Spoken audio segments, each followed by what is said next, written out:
Open कर लो सब लोग इक्लिप्स। इंस्टॉल है सबके पास इक्लिप्स?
हो गया ओपन इक्लिप्स?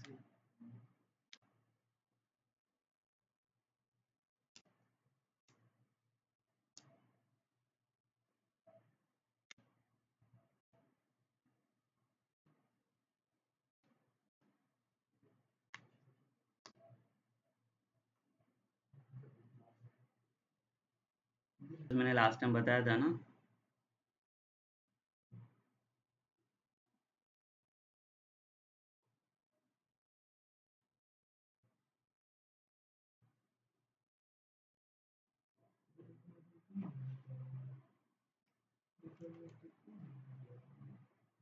देखो यहाँ पे जैसे क्लिक करोगे आप इक्लिप्स पे,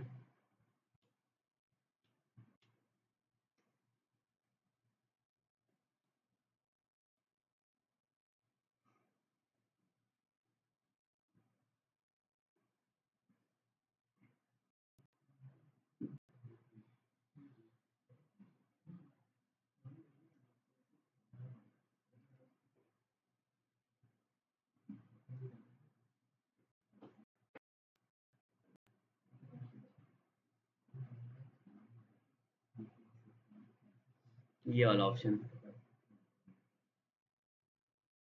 Eclipse IDA for enterprise Java and web,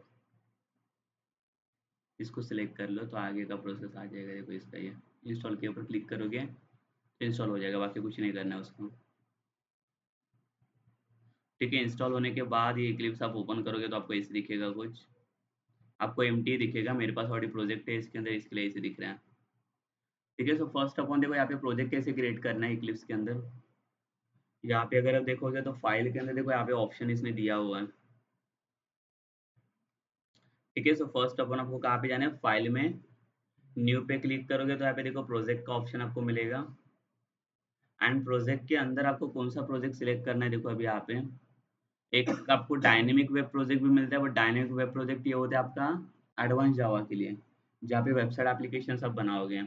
ठीक है, सो अभी हमें वेबसाइट एप्लीकेशन नहीं बनाया तो कौन सा एप्लीकेशन चाहिए हमें, ऊपर आप जाके सर्च करोगे तो यहाँ पे ऑप्शन मिलेगा आपको जावा प्रोजेक्ट। ठीक है, सिर्फ क्या सिलेक्ट करना है आपको, जावा प्रोजेक्ट। देखो यहाँ पे ऑप्शन मिल जाएगा आपको, तो यहाँ पे जावा प्रोजेक्ट सिलेक्ट करना है, नेक्स्ट कर लो। Then it will ask for the project name ना, तो प्रोजेक्ट का नाम आपको जो चाहिए वो दे सकते हो यहाँ पे। ठीक है, सो जैसे लाइक मैंने दे दिया टेस्ट प्रोजेक्ट,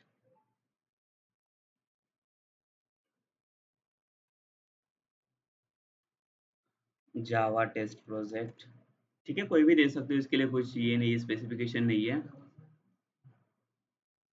कोई भी नाम दे सकते हो ये प्रोजेक्ट का नाम देने के लिए। एंड इसके बाद देखो यहाँ पे अगर आप देखोगे इसके अंदर और कुछ सेटिंग नहीं करना है आपको। यहाँ पे ब्राउज वगैरह करने की जरूरत नहीं, यूज डिफॉल्ट लोकेशन लिखा है तो ये उसी के अंदर चला जाएगा। देखो यहाँ पे लोकेशन दिख रहा है ये, कि आपका जो प्रोजेक्ट बन रहा है ये कहाँ पे सेव होने वाला है, कौन से फोल्डर में जाएगा।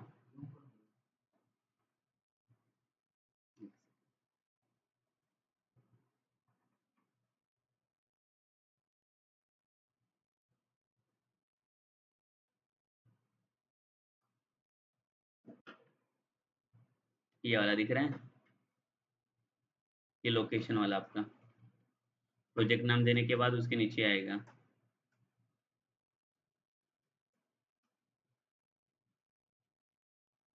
ये वाला।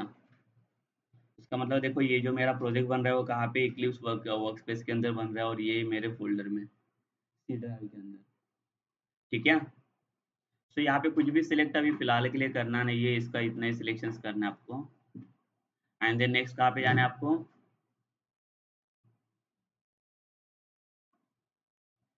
डायरेक्टली फिनिश मत कर लो, यहाँ पे नेक्स्ट के ऊपर क्लिक करो, सो आपको और एक ऑप्शन मिल जाएगा यहाँ पे।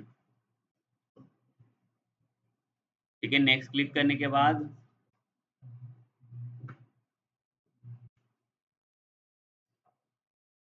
जैसे नेक्स्ट क्लिक करोगे तो नेक्स्ट क्लिक करने के बाद आपको ये ऑप्शन दिखेगा यहाँ पे एसआरसी वाला। ठीक है, ये एसआरसी फोल्डर मिलना चाहिए आपको, बिकॉज आपके जो जावा के फाइल्स रहे वो कहाँ पे बनते हैं, ये फोल्डर में बनते हैं, एसआरसी फोल्डर के अंदर। ठीक है, सो इसको कुछ भी हाथ नहीं लगाना है आपको, डायरेक्टली आप यहाँ पे फिनिश करोगे देन चलेगा। और यहाँ पे देखो ऐसे कुछ पूछता है, ये जैसे फिनिश करते हो ना आप, तो यहाँ पे देखो क्रिएट मॉड्यूल इन्फो जावा, तो इसको क्रिएट के ऊपर क्लिक मत करो, डोंट क्रिएट करो, इसको क्लोज कर लो। हाँ, नहीं अगर नहीं पूछेगा तो अच्छा है ठीक है, अगर पूछा तो उसको कुछ भी सिलेक्ट नहीं करना है, समझा। तो आपका ये प्रोजेक्ट बन जाएगा, देखो यहाँ पे मेरा प्रोजेक्ट आ गया लेफ्ट साइड में, जावा टेस्ट प्रोजेक्ट। जैसे इसके ऊपर क्लिक करोगे ना तो एक फाइल आपको दिखेगी, एक एसआरसी करके दिख रहा है और एक जीआरई का फोल्डर दिख रहा है। जीआरई किसके लिए होता है, ये रन टाइम लाइब्रेरीज, सारी लाइब्रेरीज जितनी भी चाहिए वो सारे लाइब्रेरीज इसके पास अवेलेबल है, देखो बहुत सारे लाइब्रेरीज हैं। और सेकंड थिंग है यहाँ पे एसआरसी फोल्डर जो एम्प्टी रहेगा, अभी फिलहाल के लिए इसके अंदर कुछ नहीं, तो आपको करना क्या है, जो कुछ भी आपके फाइल्स बनेगा वो कहाँ पे बनेंगे, एसआरसी के अंदर। ठीक है, मतलब हमें जो जावा के फाइल्स बनाने, जो हम लोग जावा का क्लास फाइल बना रहे थे वो कहाँ पे बनेगा, आपका एसआरसी के अंदर बनेगा। तो जैसे आप देखो एसआरसी के ऊपर राइट क्लिक, एसआरसी को सेलेक्ट कर लो, राइट क्लिक करोगे, देन यहाँ पे आपको ऑप्शन मिलेगा, देखो न्यू के ऊपर क्लिक करो और न्यू में जाके आपको यहाँ पे कौन सा फाइल बनाना है, क्लास फाइल। ठीक है, क्लास फाइल में जाके देखो यहाँ पे ये पैकेज नेम पूछ रहे हैं, जहाँ पे लास्ट टाइम देखो हम लोग जब पैकेज बना रहे थे हमें खुद को डिफाइन करना पड़ता था, बट यहाँ पे बाय डिफॉल्ट यहाँ पे आ जाता है। आपको अगर चाहो तो आप पैकेज का नाम दे भी सकते हो, नहीं दिया तो भी बाय डिफॉल्ट ये कंसिडर कर लेते हैं। ठीक है, तो अगर आपको देना रहेगा तो आप दे सकते हो कोई भी पैकेज का नाम, समझो मैंने दिया पैकेज का नाम माई पैक। ठीक है, यहाँ पे नेम मतलब क्या है, ये क्लास का नेम पूछ रहा है आपको कि क्लास का नाम क्या देना है, आपको पता है ना, जहाँ पे मेन फंक्शन सब बनाते हो। तो यहाँ पे फर्स्ट करके फाइल का नाम देता हूँ मैं। ठीक है, इसके बाद नीचे अगर आओगे तो नीचे देखो दिखा रहे which method stubs would you like to create. ठीक है, तो यहाँ पे देखो एक पब्लिक स्टैटिक वॉइड मेन वाला मेथड है, जिसे अगर इसके ऊपर मैं सेलेक्ट करता हूँ तो ये मेथड मुझे बनाने की जरूरत नहीं पड़ेगी, डायरेक्ट रेडीमेड मुझे बना के दे देगा ये। एंड इसे मैं फिनिश कर देता हूँ, यहाँ पे बन गया, देखो मेरे जावा का क्लास फाइल, पैकेज भी बना के दे दिया मुझे उसने, क्लास बना के दिया, मेन भी बन गया। तो आपको जो कुछ भी अभी कोड लिखना है वही सिर्फ कोड इसके अंदर लिखना है, मेन फंक्शंस के अंदर, समझा। ये इक्लिप्स का सेटअप है। फाइल होने के बाद ये फाइल को रन कैसे करना है, तो रन करने के लिए इसका एक शॉर्टकट भी है, जो कंट्रोल F11 आप देख सकते हो यहाँ पे, इधर भी आपको दिख जाएगा ये शॉर्टकट, दिख रहा है, इसका शॉर्टकट कंट्रोल F11 है। अगर शॉर्टकट से नहीं करना है तो आप यहाँ पे भी जाके रन कर सकते हो, ये दिख रहा है प्ले वाला बटन, यहाँ पे भी क्लिक करके आप फाइल को रन कर सकते हो। तो यहाँ पे आपको कंपाइल या रन करने के लिए कोई भी कमांड देने की जरूरत नहीं है। ठीक है, सिंपल देखो अभी यहाँ पे समझो एक सिंपल लाइन का मैं एक कमांड देता हूँ कोई, तो system dot out dot println, मतलब एक सिंपल मैसेज डिस्प्ले करके देख लेते हैं।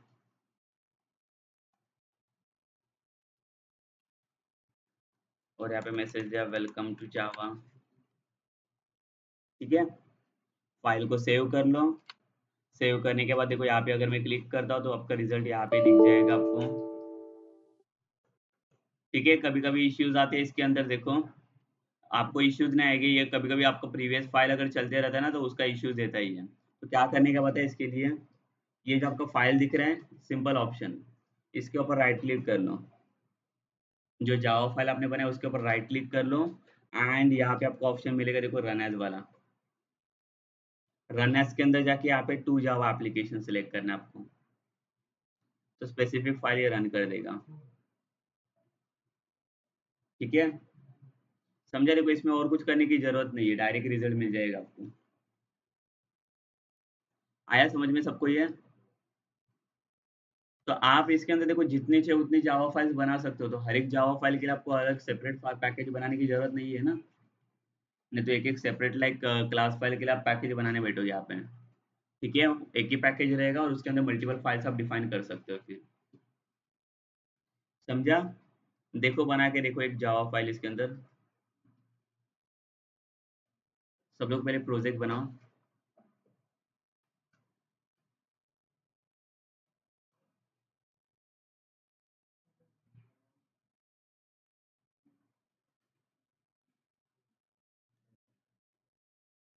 ये देखो ये माई पैक करके मेरे पास ऑलरेडी पैकेज है ना। जैसे इसके ऊपर राइट क्लिक करूंगा, same option new Java class, जो क्लास फाइल बन रहा है, तो यहाँ पे देखो आपको पैकेज सिलेक्ट करने की जरूरत नहीं पड़ेगी, अभी वही पैकेज में चला जाएगा आपका फाइल। ठीक है, तो अब जितनी चाहिए उतने फाइल्स आप यहाँ पे बना सकते हो। अगर आपको ये पैकेज में नहीं चाहिए, मुझे दूसरा पैकेज के साथ दूसरा फाइल बनाना है, बट बार बार प्रोजेक्ट मत बनाओ, पुराने तो प्रोजेक्ट से बढ़ जाएगा ये। ठीक है, इसके अंदर जितनी चाहिए उतने फाइल्स आप बना सकते हो, बहुत सारा ज़्यादा लिमिटेशन है। अगर आपको नए पैकेज के साथ फाइल बनाना है तो किसके ऊपर राइट क्लिक करना है आपको? एसआरसी के ऊपर। ठीक है, एसआरसी के ऊपर राइट राइट क्लिक करोगे, देखो यहाँ पे सेम न्यू के ऊपर सेम क्लास फाइल। तो यहाँ पे ये आपको ये देखो ये पैकेज का नाम माई पैक करके आ रहा है, बट आप यहाँ पे चेंज कर सकते हो आपको जो देना है। जैसे मुझे दूसरा बनाना है, यहाँ पे माई पैक 2 करके बनाया पैकेज मैंने। ठीक है, और यहाँ पे नेम दिया कुछ टेस्ट करके। यहाँ पे क्या सिलेक्ट करना था? मेन फंक्शन, और इसको फिनिश किया। ये दूसरे पैकेज में चला गया फाइल। ठीक है, तो बार बार एक एक फाइल के लिए आपको हर एक बार प्रोजेक्ट बनाने की जरूरत नहीं है। नहीं तो सेपरेट प्रोजेक्ट बनाने जाओगे, आप बोलोगे यार कितने सारे फाइल्स आ रहे, तो उतने का प्रोजेक्ट बनाने बैठोगे आप। प्रोजेक्ट आपका एक ही रहेगा ना, और उसके अंदर मल्टीपल फाइल्स रहेगी आपके पास। समझा? अभी फिलहाल के लिए इसकी जरूरत नहीं है मुझे, एक से काम हो जाएगा अपना।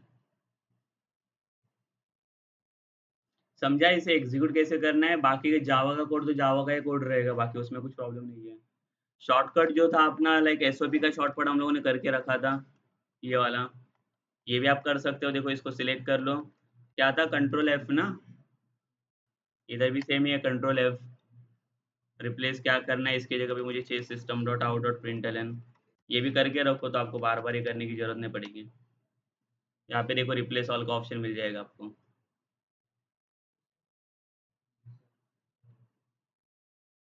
ठीक है, सेम ऑप्शन है जो उसमें क्या था आपने, वही सेम ऑप्शन आपको इसके अंदर भी मिल जाएगा इक्लिप्स में।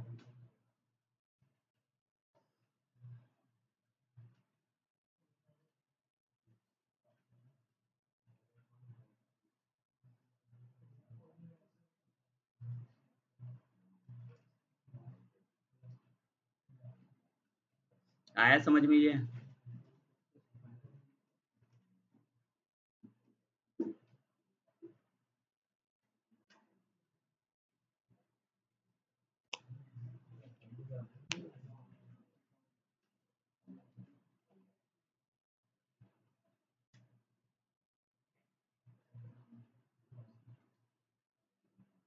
ठीक है, तो आगे टॉपिक के लिए जाएगी, अभी समझा सबको इक्लिप्स का सेटअप कैसे क्या करना है वो? ठीक है, बाकी सब आ जाएगा ना, अभी बाकी तो इजी है पूरा सेटअप। यहाँ पे सारी चीजें दी हुई है, देखो कभी कुछ नहीं समझा तो भी। और मेन पार्ट देखो, जब आप फाइल को रन करते हो ना यहाँ पे, तो आपका फाइल ज्यादा कहाँ पे होता है? कंसोल में। कंसोल पता है सबको? कंसोल।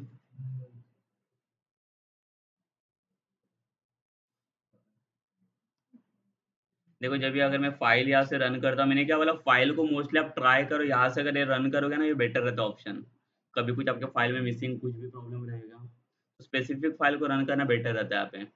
फाइल के ऊपर राइट क्लिक करके यहाँ पे रन एज करोगे। रन ऑन सर्वर नहीं करना है, बिकॉज आप कोई वेबसाइट नहीं बना रहे हैं। ठीक है, तो हमें ये सेकंड वाला ऑप्शन टू जावा एप्लीकेशन वाला, ये देखो यहाँ पे आ रहा है, इसको नीचे लेता हूँ मैं।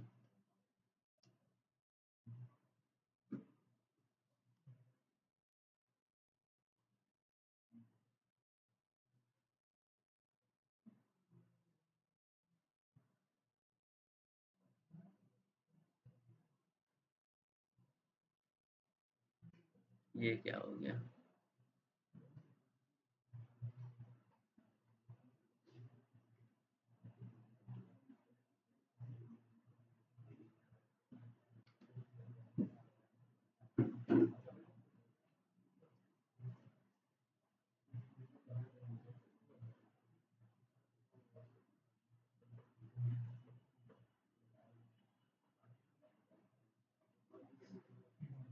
देखो दिख रहा है कंसोल, कंसोल पे आपको रिजल्ट मिलता है यहाँ पे।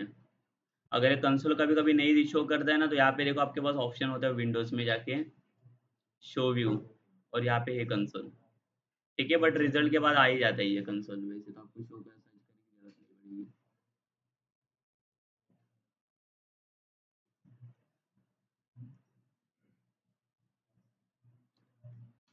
ठीक है, तो हम लोग नेक्स्ट टॉपिक ले ले। आज पानी भी नहीं, कुछ नहीं मिलेगा, आप अपना अपना पानी पी लो। आज भाव अवेलेबल नहीं है। ठीक है, बाहर गए कहाँ पे।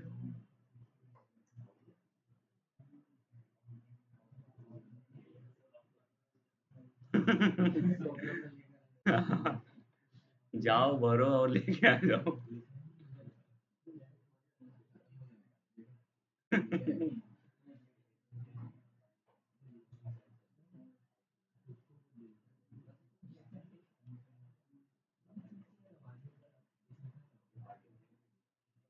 ठीक है, चलो हम लोग देख लेते हैं नेक्स्ट टॉपिक अपना।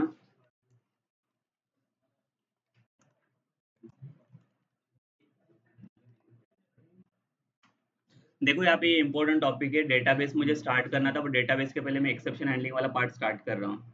ठीक है, बिकॉज डेटाबेस में आपको ये लगेगा एक्सेप्शन। इसके बाद आज ही हम लोग डेटाबेस भी स्टार्ट करेंगे।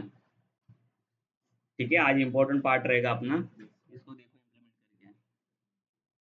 प्रोजेक्ट के लिए पूरा यूजफुल पार्ट है ये, पूरा सारे रिसोर्सेस आपको काम आने वाले हैं अभी, ये डेटाबेस वगैरह सब सारी चीजें। बाकी अगर आज का पार्ट अगर आपने अटेंड किया, तो ये पार्ट अटेंड करने के बाद आप पूरा पूरा प्रोजेक्ट बना सकते हो, कंप्लीट प्रोजेक्ट। इसके बाद तो अभी तो आपको इसके बाद कुछ तो फॉल्ट होना नहीं चाहिए प्रोजेक्ट के अंदर, आप काम स्टार्ट कर सकते हो आपका प्रोजेक्ट का। ठीक है, और वेट नहीं करना है, बिकॉज मैंने बोला है नेक्स्ट मंथ तक जैसे मॉड्यूल फिनिश हो जाएगा आपको टाइम नहीं मिलेगा। आपके पास और 1 महीना है प्रोजेक्ट के लिए। सो शुरू कर लो, वर्क कर लो उसके ऊपर। नहीं तो स्टार्ट नहीं करोगे, वो लाइक ऑन द स्पॉट तो कुछ होने वाला है नहीं ऑन टाइम पे।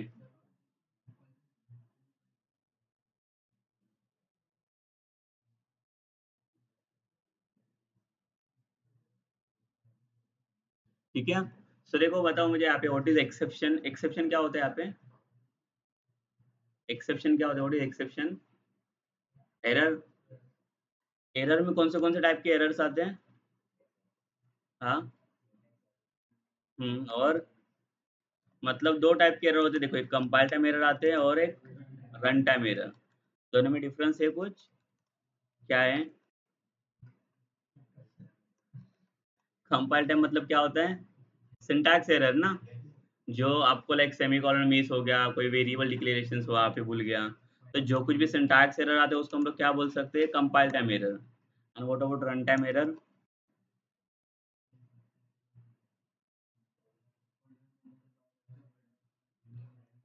जो रन टाइम पे आता है ना, इसे हम लोग क्या बोल सकते हैं, it's type of logical error, बराबर। फॉर एग्जाम्पल कैसे टाइप का, अभी समझो मैंने फॉर एग्जाम्पल देखो ऐसे कुछ अगर मैं प्रॉब्लम लिखता हूँ, मुझे बताओ ये कौन सा टाइप का एरर यहाँ पे आएगा।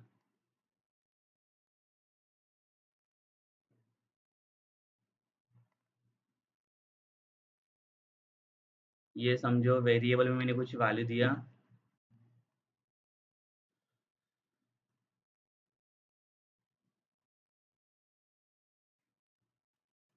सी को प्रिंट किया।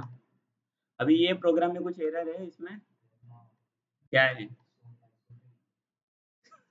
अरे वो चेंज कर लेंगे एसओपी पर, क्या है। हाँ, एसओपी को छोड़ो, मैंने क्या मेन फंक्शन भी नहीं लिखा है वो।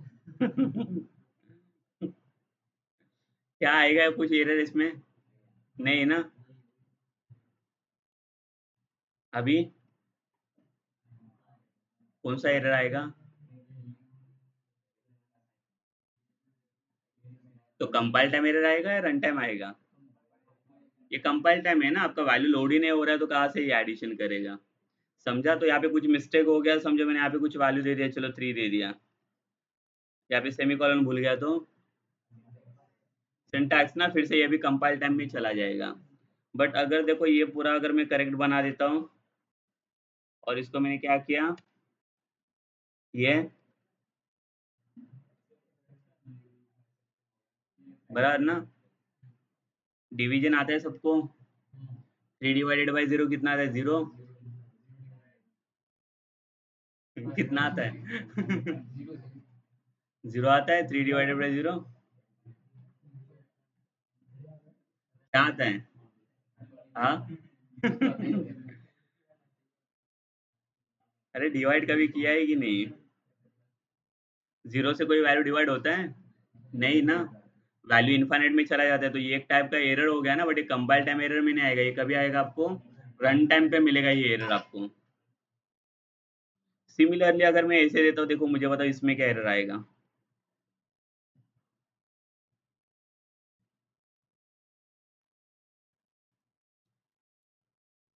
ये क्या है? एरे। और यहाँ पे ए के अंदर मैं साइज डिफाइन करता हूँ, और यहाँ पे बोला 10। बताओ इसमें एरर आएगा कि रिजल्ट देगा ये? इसको प्रिंट किया ये ऑफ 8 को। हाँ। कौन सा एरर आएगा? कंपाइल टाइम की रन टाइम? रन टाइम है ना, यहाँ पे कंपाइल टाइम एरर कुछ दिख रहा है? तो रन टाइम एरर क्या है इसके अंदर? Array index out of bounds ना, बिकॉज आपके पास 8 करके मैं क्या ट्राई कर रहा हूँ यहाँ पे। 8 वाले इंडेक्स पे मुझे 10 करके वैल्यू सेट करना है, बट 8 वाले इंडेक्स आपको मिलेगा? आपके पास साइज कितना है एरे का? 5 ही एलिमेंट आ सकते हैं ना इसके, 5 से ज्यादा तो एलिमेंट आएगी नहीं। तो 8 वाला इंडेक्स तो पॉसिबल ही नहीं है। ये भी एरर आ सकता है। समझा? देखो एरर कुछ भी हो सकता है। एरर आएगा ना, ये भी रन टाइम एरर में चला जाएगा। सेकेंड थिंग, अगर डायरेक्टली मैं यहाँ पे लिखा, ये कौन सा एरर आएगा? कंपाइल टाइम की रन टाइम?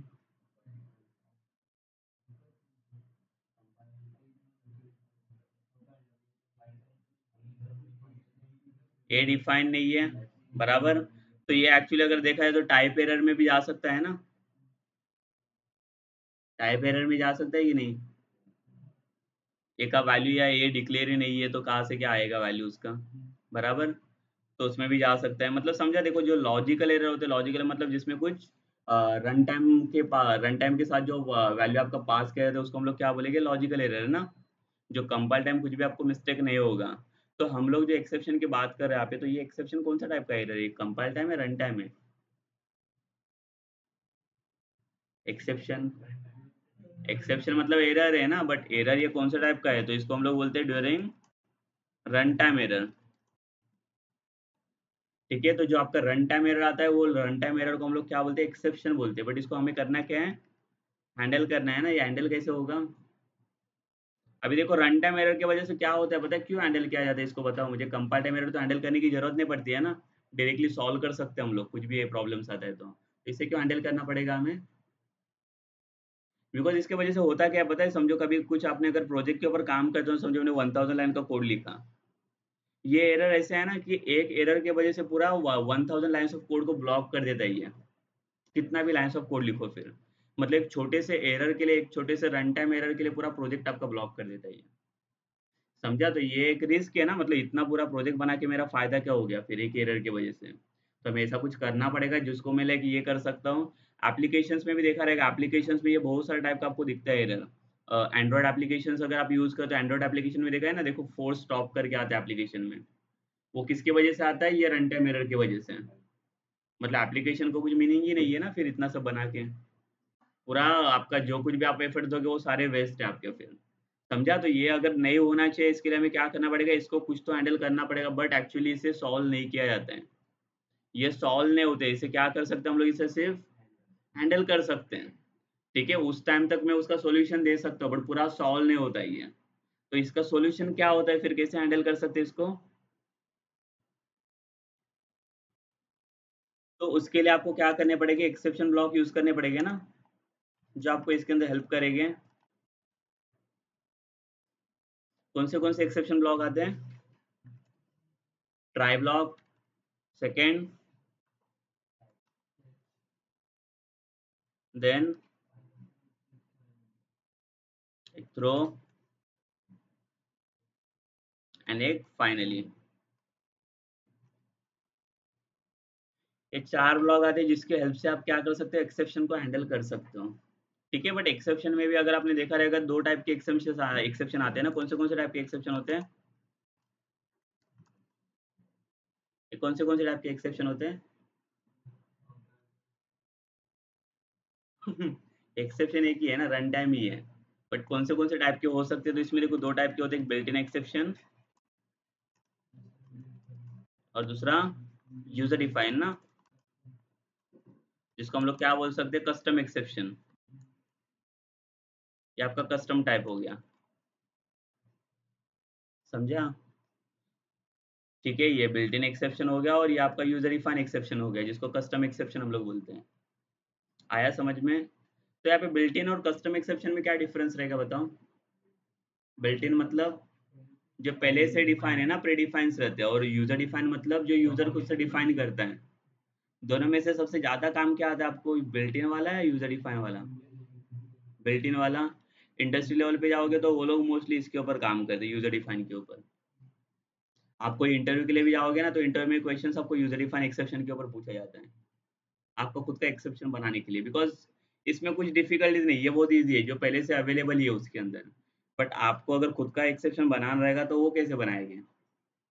ठीक है, लाइक फॉर एग्जांपल हम लोग यूजर डिफाइन एक्सेप्शन क्या क्या टाइप का बना सकते हैं? जैसे यूजर डिफाइन एक्सेप्शन के अंदर एक सिंपल एक एग्जांपल फेमस है, कौन सा? इनवैलिड एज वाला। एज वैलिड है कि इनवैलिड है वो आप फाइंड आउट कर सकते हो एक्सेप्शन के थ्रू। या तो आपने अगर इसमें भी देखा रहेगा, बैंक अकाउंट। बैंक अकाउंट भी आप बना देते हो, तो बैंक अकाउंट में क्या होता है, समझो मैंने बोला कि मेरे पास बैंक में कितना बैलेंस है, 10,000 है। बट अगर मैं डिपॉजिट करने जा रहा हूँ कितना, सॉरी मैं कितना डेबिट करने जा रहा हूँ कितना, 15,000, तो मुझे क्या देना चाहिए, एक्सेप्शन देना चाहिए, बिकॉज ना बैलेंस ही अवेलेबल नहीं है ना। ठीक है, समझो, तो ये टाइप के एक्सेप्शन आपको बनाने आने चाहिए इसके अंदर। एक्सेप्शन कैसे बना सकते हैं, देखो ये भी दिखा होगा हमें कैसे करना है। पहले हम लोग देखते हैं कि बिल्ट इन एक्सेप्शन को कैसे हैंडल करेंगे, जो प्रीडिफाइन से। ठीक है, तो इसके लिए देखो ये ब्लॉक्स की हेल्प लेनी पड़ेगी हमें। तो यहाँ पे देखते हैं पहले कि ये ब्लॉक्स काम क्या करते हैं, यहाँ पे क्यों बनाया गया है ये ब्लॉक्स को। तो ट्राई ब्लॉक का काम क्या होता है यहाँ पे? इसका काम होता है सिर्फ it execute error free code. अगर आपके कोड में एरर नहीं है, कौन सा टाइप का एरर? रन टाइम ना, कंपाइल टाइम एरर की बात नहीं कर रहे हम लोग। अगर रन टाइम एरर नहीं है कोड में तो आपका ट्राई ब्लॉक एग्जीक्यूट हो जाता है। ठीक है, बट अगर रन टाइम में कोई भी एक्सेप्शन आपको मिल रहा है तो उसके लिए हैंडल करने के लिए कौन होता है यहाँ पे, कैच ब्लॉक। कैच ब्लॉक का काम क्या होता है, कैच द एरर ना। If error found then it अकर।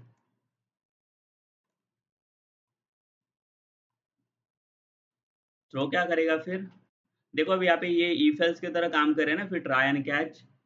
या तो कोड में आपके पास एक्सेप्शन हो भी सकता है या नहीं भी हो सकता है ना, डिपेंड करता है। अगर एक्सेप्शन नहीं रहेगा तो आपका कौन सा ब्लॉक एग्जीक्यूट होना चाहिए यहाँ पे, ट्राई ब्लॉक। अगर कोड में एक्सेप्शन रहेगा तो कौन से ब्लॉक में चला जाएगा ये, कैच में चला जाएगा। तो ये थ्रो क्या कर रहा है यहाँ पे, इसका काम क्या होता है, थ्रो द एक्सेप्शन। ठीक है, एक्सेप्शन थ्रो करने का काम करता है ये। बट देखो थ्रो कीवर्ड ऐसा है जिसके अंदर सिर्फ एट ए टाइम आप सिंगल एक्सेप्शन थ्रो कर सकते हो, एक ही exception. More than one exception हम लोग थ्रो नहीं कर सकते हैं। ठीक है, यहाँ पे लिख के रखता हूँ, at a time can throw only one exception. ठीक है, इंटरव्यू में आपको ये भी क्वेश्चन पूछा जाता है कि is it possible to use multiple catch block in single like code? होगा possible? Multiple catch block use कर सकते हैं? यस ना, डिपेंड्स ऑन कोड ना, कि जितने नंबर ऑफ एक्सेप्शंस रहेंगे उसको हैंडल करने के लिए आपको नंबर ऑफ कैच ब्लॉक बढ़ाने पड़ेंगे। सो अगर मैंने बोला कि मल्टीपल कैच ब्लॉक अगर बढ़ा रहा हूँ मैं, तो उसके लिए आपको ट्राई ब्लॉक भी बढ़ाने पड़ेंगे। एक सिंगल ट्राई के साथ मैं मल्टीपल कैच ब्लॉक यूज कर सकता हूँ कि नहीं? कर सकते हैं। देखो हर एक कैच के लिए आपको ट्राई ब्लॉक देने की जरूरत नहीं, ट्राई में पूरा कोड आप दे सकते हो ना, जहाँ जहाँ पे एक्सेप्शन है। बट वहाँ पे कैसे पता है, अगर कहाँ पे, जैसे मैंने अगर जैसे देखो 3 टाइप के एक्सेप्शन अगर यहाँ पे ये थ्रो किया, समझो कोई ब्लॉक है मेरे पास और यहाँ पे मैंने लिखा पहले तो ये वाला सी ए डिवाइडेड बाई बी जो लिखा था ना मैंने, डिवीजन बाई जीरो एरर वाला। और नेक्स्ट वाला मैंने ऐसे कुछ इंडेक्स वाला दिया था। जो इंडेक्स समझो अवेलेबल नहीं है मेरे पास। मुझे पता है ये लाइन में भी एरर है और ये लाइन में भी एरर है ना, दोनों में भी एक्सेप्शन आने का चांसेस है। और दोनों के लिए मैंने क्या किया, खुद दोनों का कैच ब्लॉक बनाया है। ठीक है, ये कैच ब्लॉक किसके लिए काम कर रहा है, एरर 1 के लिए, और ये दूसरा कैच ब्लॉक किसके लिए काम कर रहा है, ये। तो मुझे यहाँ पे ये दोनों के लिए क्या दो ट्राई ब्लॉक बनाने की जरूरत पड़ेगी यहाँ पे, नहीं ना। एक ही ट्राई में काम कर लेगा, बिकॉज एक ही ट्राई में पूरा कोड पास कर लूंगा। तो मुझे बताओ एट ए टाइम ये दो दो एक्सेप्शन शो कर सकता है। इसमें क्या होता है पता है, लूप कैसे होता है पता है ना, लूप अपना इनफाइनाइट लूप में चला जाता है, और जैसे आप ब्रेक कर दो तो क्या करता है वो डायरेक्टली एग्जिट करता है लूप को। ये भी वैसे ही करता है। एक बार जो कोई भी लाइन पे एक्सेप्शन मिला ना, समझो ये लाइन पे इसको एक्सेप्शन मिल रहा है, तो डायरेक्टली ये कोड को यहाँ पे ब्लॉक कर देगा, एग्जिट कर देगा, डायरेक्ट फाइनल एग्जिट में चला जाएगा आपका पूरा प्रोग्राम। समझा, मतलब अगर यहाँ पे एरर आया तो ये किसको पकड़ेगा, ये कैच ब्लॉक को पकड़ेगा ना। फिर अगर ये समझो लाइन में एरर नहीं है तो अगर ये इसके लिए चेक करेगा, अगर यहाँ पे एक्सेप्शन रहेगा तो ये कौन से कैच ब्लॉक में चला जाएगा, ये वाले कैच ब्लॉक में। ये आ रहा है समझ में कि नहीं। देखो मल्टीपल कैच ब्लॉक भी आप यूज कर सकते हो, ये क्वेश्चन आता है इंटरव्यू में। सेम चीज देखो आपको इंटरव्यू में और क्या क्वेश्चन आते हैं इसके बेसिस पे।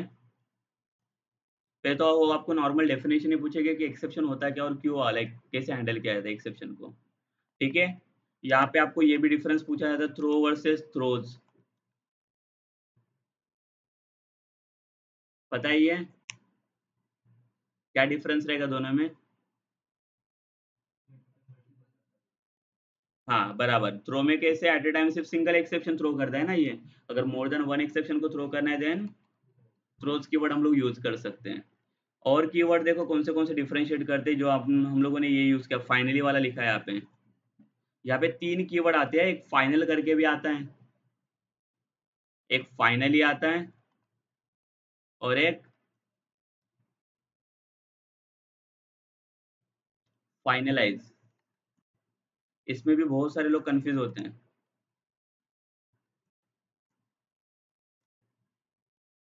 डिफरेंस पता है तीनों में, ये फाइनल, फाइनली एंड फाइनलाइज, क्या डिफरेंस होगा तीनों में। ये फाइनल कीवर्ड है, सारे कीवर्ड्स ही है ना, फाइनली भी कीवर्ड है, और फाइनलाइज क्या है, ये आपका डिस्ट्रक्टर है फाइनलाइज, इसको डिस्ट्रक्टर बोलते हैं। इसका काम क्या होता है, जो कंस्ट्रक्टर ऑब्जेक्ट क्रिएट करता है ना, ऑब्जेक्ट को डिस्ट्रॉय करने के लिए फाइनलाइज यूज किया जाता है। ठीक है, तो लाइक जो कोई भी आपका ऑब्जेक्ट बनेगा यहाँ पे, वो ऑब्जेक्ट को डिस्ट्रॉय करने का काम फाइनलाइज करता है यहाँ पे। और फाइनली क्या है यहाँ पे, देखो फाइनली ब्लॉक का पहले काम देख लेते, उसके बाद हम लोग यहाँ पे आएंगे दोनों के ऊपर। फाइनली क्या करता है यहाँ पे, क्या काम रहेगा फाइनली का। अभी देखो एक्सेप्शन का काम इन्होंने कर तो लिया है ना, यहाँ पे ट्राई कैच ब्लॉक तो अपना काम दिख रहा है यहाँ पे। फाइनली का काम क्या होता है, यहाँ पे स्टेटमेंट आएगा ना, ट्राई कैच भी वहाँ पे एक स्टेटमेंट दे देगा। तो फाइनली क्या करेगा यहाँ पे, it execute on both the time. मतलब कोड में एक्सेप्शन हो या ना हो, इससे कुछ फर्क नहीं पड़ता है। अगर कोड में एक्सेप्शन रहेगा तो भी ये फाइनल ब्लॉक एग्जीक्यूट होता है, अगर नहीं रहेगा तो भी ये फाइनल ब्लॉक एग्जीक्यूट होगा। इसका क्या फायदा होगा मुझे, अगर मैं फाइनल ब्लॉक पास करता हूँ तो। बराबर, मतलब सेफर साइड के लिए मैं मेरा कोड फाइनल ब्लॉक के अंदर रख सकता हूँ कि नहीं। मुझे पता है एक्सेप्शन आने के बाद मेरा पूरा कोड ब्लॉक होने वाला है, तो इसके वजह से मैं मेरा एप्लीकेशन का लॉस क्यों करूँ। तो मैं मेरा मोस्ट ऑफ द जो कोड रहेगा मैं किसके अंदर पास कर सकता हूँ, फाइनली में ना। मुझे पता है एक्सेप्शन आएगा तो भी फाइनल ब्लॉक एग्जीक्यूट होगा, तो मुझे पता है ये वाला कोड एग्जीक्यूट होने का चांसेस है। ठीक है, अगर एंड्रॉइड एप्लीकेशंस में आप देखते हो तो फाइनली वाला कीवर्ड बहुत ज़्यादा यूज़ किया जाता है एंड्रॉइड एप्लीकेशन में, बिकॉज एंड्रॉइड में बहुत सारे एक्सेप्शन आते हैं हर एक एप्लीकेशन में। आया समझ में फाइनली का यूज़ क्या है। तो फाइनली देखा जाए तो फाइनली ये ऑप्शनल ब्लॉक या नेसेसरी नहीं है, ये भी ऑप्शनल है और ये भी ऑप्शनल है थ्रू। ठीक है, नहीं पास किया तो भी चलेगा, बट अगर ट्राई ब्लॉक बना दिया तो आपको कैच नेसेसरी है यहाँ पे। ठीक है, विदाउट कैच आप थ्रो से भी काम, सॉरी फाइनली से भी काम चला सकते हो इसका। ठीक है, विदाउट कैच भी आप फाइनली से काम चला सकते हो, बट ट्राई के अंदर वो एक्सेप्शन पास हो, वो डबल डबल काम हो जाएगा फिर। ठीक है, बट एक्चुअली अगर देखा जाए तो दो ब्लॉक डिपेंडेंट होते हैं, ट्राई एंड कैच, ये दोनों डिपेंडेंट ऑन ईच अदर ना। अगर ट्राई ब्लॉक है तो उसको एक्सेप्शन कैच करने के लिए उसे क्या कौन सा ब्लॉक चाहिए, कैच ब्लॉक ना। विदाउट कैच ब्लॉक वो एक्सेप्शन को कैच नहीं कर सकते यहाँ पे। आया समझ में चारों ब्लॉक क्या काम कर रहे हैं? ठीक है, तो यहाँ पे जैसे मैंने बोला throw and final block optional है, तो दिया नहीं दिया इससे कुछ फर्क नहीं पड़ेगा। बट अगर आपको सेफर साइड के लिए कुछ कोड पास करना है तो आप फाइनली की हेल्प ले सकते हो यहाँ पे। डिपेंड्स करेगा आपके यूज के ऊपर। समझा? देखते हैं हम लोग इसको यूज करके इम्प्लीमेंट करके देख लेते हैं सिंपल। जैसे अभी ये वाला एरर आता, मैंने ये वाला एक्सेप्शन दिया था ना, कौन सा, 3 वेरिएबल लिए थे हम लोगों ने यहाँ पे। ये दिख रहा है कि स्क्रीन का साइज बढ़ाऊं? इतना बस हो गया। यहाँ पे मैंने क्या दिया था, ए का वैल्यू कुछ दे दो और बी का वैल्यू कितना रखता हूँ मैं, 0 ना। अभी फिलहाल के लिए एक्सेप्शन चाहिए तो ये हमें चेक करना पड़ेगा यहाँ पे इसे। C is equals to A divided by, और सी को यहाँ पे मैंने प्रिंट किया।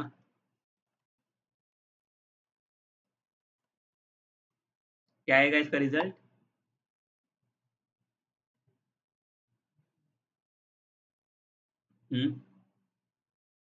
क्या आएगा? होगा रन ये कोड, एक्सेप्शन आना चाहिए। देखो हम लोग इसको रन करके देख लेते हैं। ये देखो नीचे यहाँ पे कंसोल पे दिखा रही है, exception in thread main Java lang dot arithmetic exception. कौन सा? डिवाइड वाला ना। ये देखो डिवाइड का साइन आ गया यहाँ पे, आगे लिखा रहेगा देखो इसने डिवाइड बाय 0। तो कोई भी वैल्यू 0 से डिवाइड नहीं होता है। आगे अभी इसे सॉल्व करना रहेगा तो कैसे रिजॉल्व करेंगे इससे?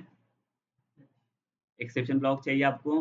तो कहाँ पे एक्सेप्शन ब्लॉक लगा होगा मुझे बताओ यहाँ पे। देखो कहाँ पे एरर आने वाला लाइन कौन सा है यहाँ पे आपका, इसके वजह से आ रहा है ना ये। तो आपको लग रहा है ना कि जो कोड के लाइन पे आपको एरर आने का चांसेस है, तो वो लाइन को आप क्या करो, ट्राई ब्लॉक में पास कर लो। इवन अगर मैंने पूरा कोड भी पास किया ट्राई ब्लॉक में तो कुछ फर्क पड़ेगा?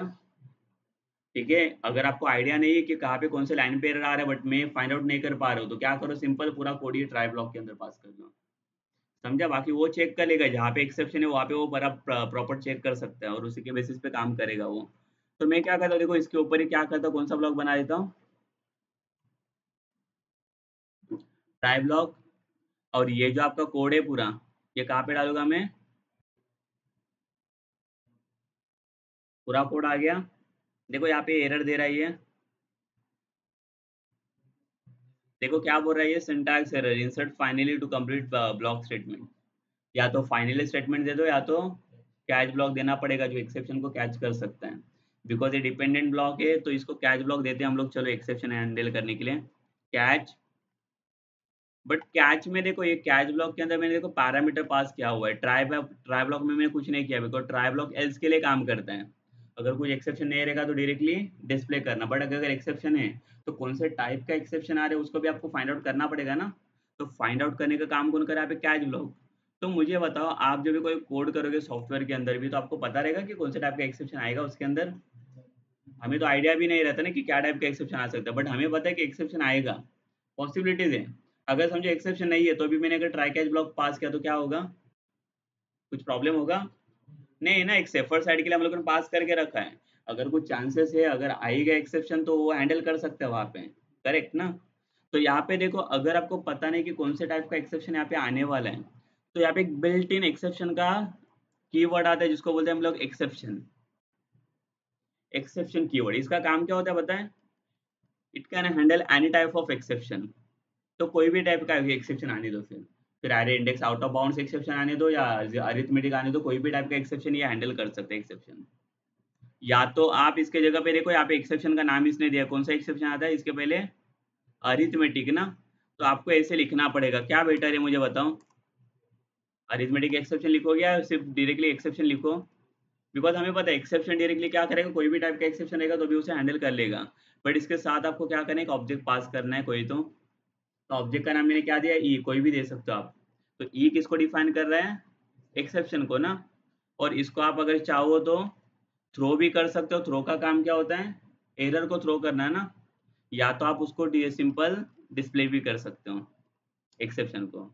देखो अभी फिलहाल के लिए इसके अंदर थ्रो की जरूरत नहीं है, वो थ्रो किधर भी यूज मत करो।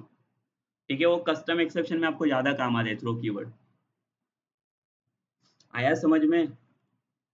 अभी इसको मैंने फाइनली थ्रो कीवर्ड यूज किया है इसके अंदर, तो होगा कि नहीं, ये काम करेगा कि नहीं?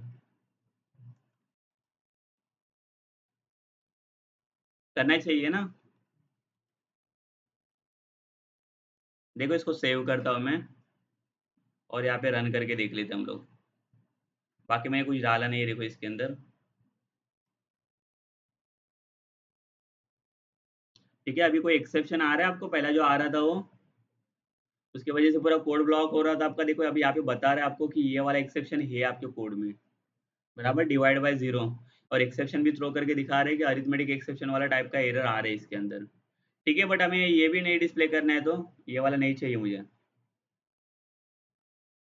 मुझे सिर्फ मैसेज ही चाहिए कि क्या टाइप का एक्सेप्शन है, सिर्फ उतना ही दिखा दो मुझे। इतना ही आना चाहिए, सिर्फ डिवाइड बाय जीरो। तो क्या करना पड़ेगा, ये जो एक्सेप्शन का ऑब्जेक्ट है, यहाँ पे डॉट करके यहाँ पे दे दो गेट मैसेज। तो ये आपको सिर्फ ये मैसेज दे देगा, समझा? बाकी सब हटा देगा ये। आ गया? ठीक है, वैसे तो जरूरत नहीं इसको, अगर कुछ नहीं भी डिस्प्ले किया तो कुछ फर्क पड़ेगा। बाकी ये सिर्फ एक्सेप्शन का काम देखने का काम कर रहा है ना यहाँ पे।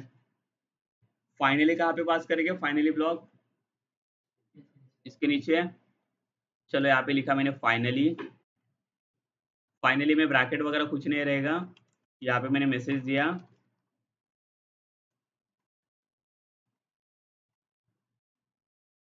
Hello exception.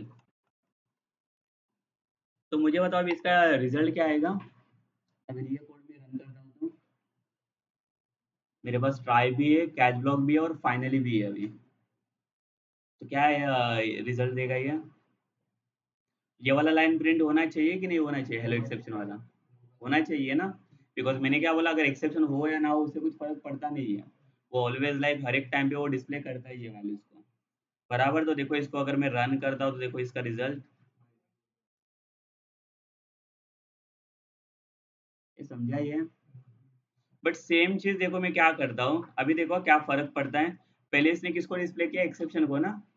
एंड सेकेंडली ये किसके अंदर चला गया, फाइनल ब्लॉक में चला गया। अभी मैं इसको कमेंट करता हूँ, ये जो डिस्प्ले किया है ना, इसके जगह पे मैं क्या करता हूँ, कौन सा कीवर्ड यूज कर रहा है यहाँ पे, थ्रो कीवर्ड। किसको थ्रो किया, ई को, एक्सेप्शन को थ्रो किया। देखो अभी क्या फर्क पड़ता है, इसका रिजल्ट देखो। अभी क्या करेगा बताइए, देखो रिजल्ट देखो एक बार, क्या हुआ। पहले फाइनल ब्लॉक एग्जीक्यूट हो गया, उसके बाद ये कहाँ पे चला गया, कैच ब्लॉक में चला गया। ठीक है, देखो थ्रो कीवर्ड डायरेक्टली एग्जीक्यूट होता नहीं है, तो ये फर्स्ट प्रायोरिटी किसको देते हैं, परमिशन एग्जीक्यूट करने के लिए। फाइनली में चला जाएगा आपका कोड, और फाइनली होने के बाद वो कैच ब्लॉक में आएगा, अगर थ्रो कीवर्ड यूज करोगे तो। ठीक है, इसके लिए थ्रो कीवर्ड किधर भी पास मत कर लो, ये यूजर डिफाइन एक्सेप्शन के लिए बहुत ज्यादा काम आते हैं थ्रो कीवर्ड।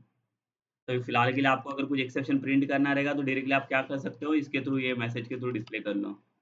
ये बेटर रहेगा आपके लिए ऑप्शन।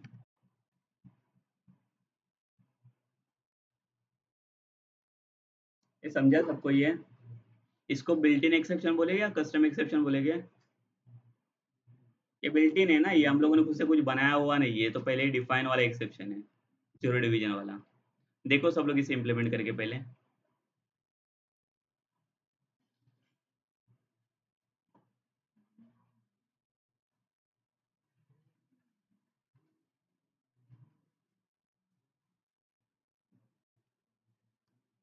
ठीक है, कस्टम एक्सेप्शन में क्या होगा बताओ मुझे। ये तो बिल्ट इन में तो आ गया, बिल्ट इन में मैं ट्राई कैच ब्लॉक यूज करके चलो उसका काम तो हो गया। What about custom exception, custom exception कैसे हैंडल करेंगे हम लोग? ये देखो सब लोग ध्यान दो, यहाँ पे कस्टम एक्सेप्शन समझेगा नहीं है, थोड़ा कॉम्प्लिकेटेड है, इसके लिए इसको पहले समझ नहीं, ये तो कुछ नहीं था, ये इसमें एक से काम हो गया, बिकॉज एक्सेप्शन डिफाइन था। अभी कस्टम एक्सेप्शन में आपको मैं पहला शॉर्ट वाला बना के दिखा देता हूँ, कौन सा, इनवैलिड एज वाला। सिंपल, एज वैलिड है कि इनवैलिड है वो हमें फाइंड आउट करना है। अगर वैलिड रहेगा तो वहाँ पे डिस्प्ले करके देगा कि एज इज वैलिड करके, बट इनवैलिड रहेगा तो मुझे इनवैलिड मैसेज नहीं आना चाहिए, तो इनवैलिड वाला एक्सेप्शन आना चाहिए, वहाँ पे एक्सेप्शन थ्रो करना चाहिए। ठीक है, ये मुझे बताओ, अगर समझो सेम मैं, अगर मैं प्रोग्राम की बात करता हूँ, अगर मुझे इनवैलिड करके एज अगर फाइंड आउट करना है, तो मैं इनवैलिड को ऐसे एल्स में भी दे सकता हूँ ना, इफ एल्स डाल के ऐसे। कर सकते हैं कि नहीं? इसमें डाल के दे सकता हूँ ना मैं? या तो वैलिड हो सकता है या तो इनवैलिड हो सकता है। समझो मैंने इसमें दिया ये वैलिड है, ये इनवैलिड है।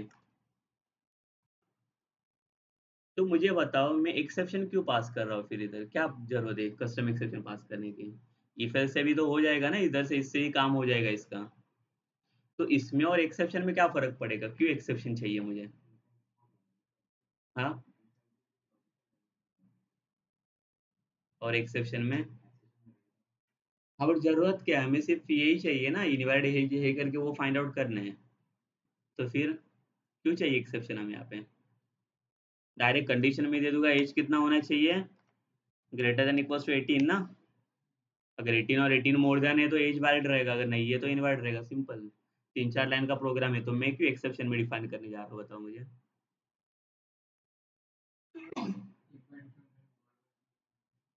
लूप नहीं है। क्या रीज़न हो सकता है इसका? आपको ऐसे कभी क्वेश्चंस आते हैं कि नहीं? सेम प्रोग्राम मैं इससे भी कर रहा हूँ ना, तो मैं मुझे इसमें ऐसे डिफ़िकल्टी बढ़ाने की ज़रूरत ही क्या है? कॉम्प्लिकेटेड क्यों बना रहा हूँ उसको मैं? कुछ तो रीज़न रहेगा उसके पीछे। देखो एक्चुअली होता है कि अगर इफ एल्स में आप डालोगे ना, तो इफ एल्स में क्या करता है, ये आगे का पूरा कोड के ऊपर ये काम कर लेगा। ठीक है? इफ एल्स में क्या करता है, ये इसका काम होने के बाद नीचे भी कोड चेक करता है ना, ब्लॉक को एग्ज़ीक्यूट करने के लिए। एक्सेप्शन में क्या होता है, एक्सेप्शन मिलने के बाद डायरेक्टली वहाँ पे एग्ज़िट करता है कोड को। कोड वहाँ पे चेक नहीं होता है कोई भी कोड आपका बाद में। जैसे मैंने बैंक वाले में देखा रहेगा आपने, वो लोग एल्स में मैसेज नहीं देते, वो लोग एल्स में एक्सेप्शन थ्रो करते हैं। क्यों? देखो कभी इसके कुछ भी प्रोसेस अगर आपका फेल्योर हो गया ना, डायरेक्टली वो क्या करता है, एग्ज़िट करता है आपके सिस्टम को। बोलते हैं फिर से आप क्या करो, कार्ड को स्वाइप कर लो। कैसे होता है कि चलो एल्स आ गया, चलो फिर से आप डाल दो करके, ऐसे होता है? ये देखा है एटीएम में गए कि नहीं कभी? ठीक है, एटीएम तो नया नहीं है। एवरीडे जाते रहोगे अगर सैलरी आता है तो। ठीक है, एवरीडे जाते हो, कुछ नहीं 10-20 रुपए निकालने के लिए जाने का। थोड़ा अच्छा फ़ील होगा कि चलो एटीएम में आ गया करके। ये देखा है ना उसमें, एक भी प्रोसेस के ऊपर देखो अगर आपने पिन नंबर भी रॉन्ग डाल दिया ना, तो ये भी इसमें ऐसे कुछ कर सकता है ना, एल्स में डाल चलो इनवैलिड है, चलो फिर से आप डालो करके। क्यों नहीं किया उसने? वो तो डायरेक्ट उसने ये बता दिया कि आपका पिन इनवैलिड है, चलो एक्सेप्शन आ गया, डायरेक्टली सिस्टम आपका एग्ज़िट, फिर से पिन ये काट दो, कार्ड स्वाइप कर लो। ऐसे होता है ना सिस्टम, कि आगे कंटिन्यू करने के लिए बोलता है वो इनवैलिड आ गया तो। होता है कंटिन्यू। इसके लिए देखो एक्सेप्शन इसके लिए चाहिए हमें, एक्सेप्शन क्या करते हैं, सिस्टम को पूरा एग्ज़िट कर देता है वहाँ पे। मुझे फिर से उसको कंटिन्यू नहीं करवाना है।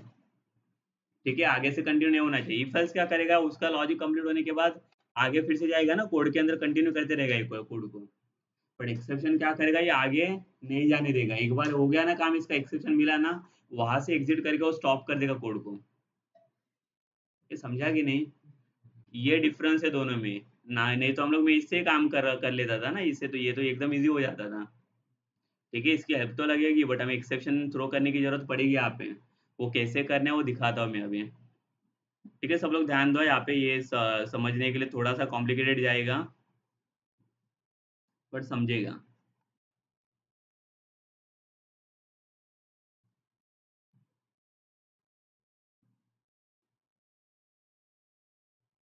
ठीक है? क्लास फाइल बना देता हूँ वही पैकेज के अंदर। और एक चीज़, एक ही पैकेज के अंदर सेम नाम के क्लास फाइल आप नहीं बना सकते हाँ। अगर समझो आपने कोई इनहेरिटेंस वगैरह भी यूज़ किया रहेगा ना, और कहाँ पे कोई क्लास डिफाइन किया है, पैरेंट क्लास, चाइल्ड क्लास, और वो नाम का क्लास फाइल आप फिर से बना रहे हो, तो वो डिफाइन करने नहीं देगा आपको। ठीक है? बिकॉज़ वही पैकेज के अंदर है ना, एक ही नाम का क्लास फाइल कैसे लेगा वो? नहीं चलता है उसको।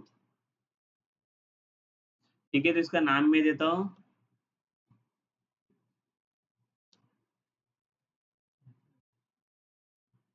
Invalid as custom exception. ठीक है? और यहाँ पे मेन को सिलेक्ट किया मैंने। आ गया ये? क्या करना है बताओ मुझे यहाँ पे, क्या लॉजिक क्या रहेगा इसका? एज को हम लोग यूज़र इनपुट कर लेते हैं स्कैनर से, तो पता चलेगा ना, लाइक एवरी टाइम मुझे लाइक बार-बार सेट करने की ज़रूरत नहीं पड़ेगी। स्कैनर कैसे यूज़ करते हैं हम लोग? क्या पैकेज आता है?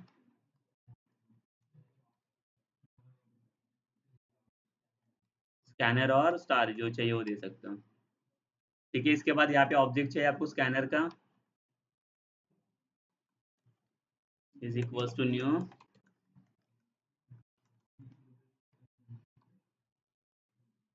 बराबर। आगे क्या होगा, कितने वेरिएबल लगेगा आपको, एक ना सिंगल वेरिएबल लगेगा।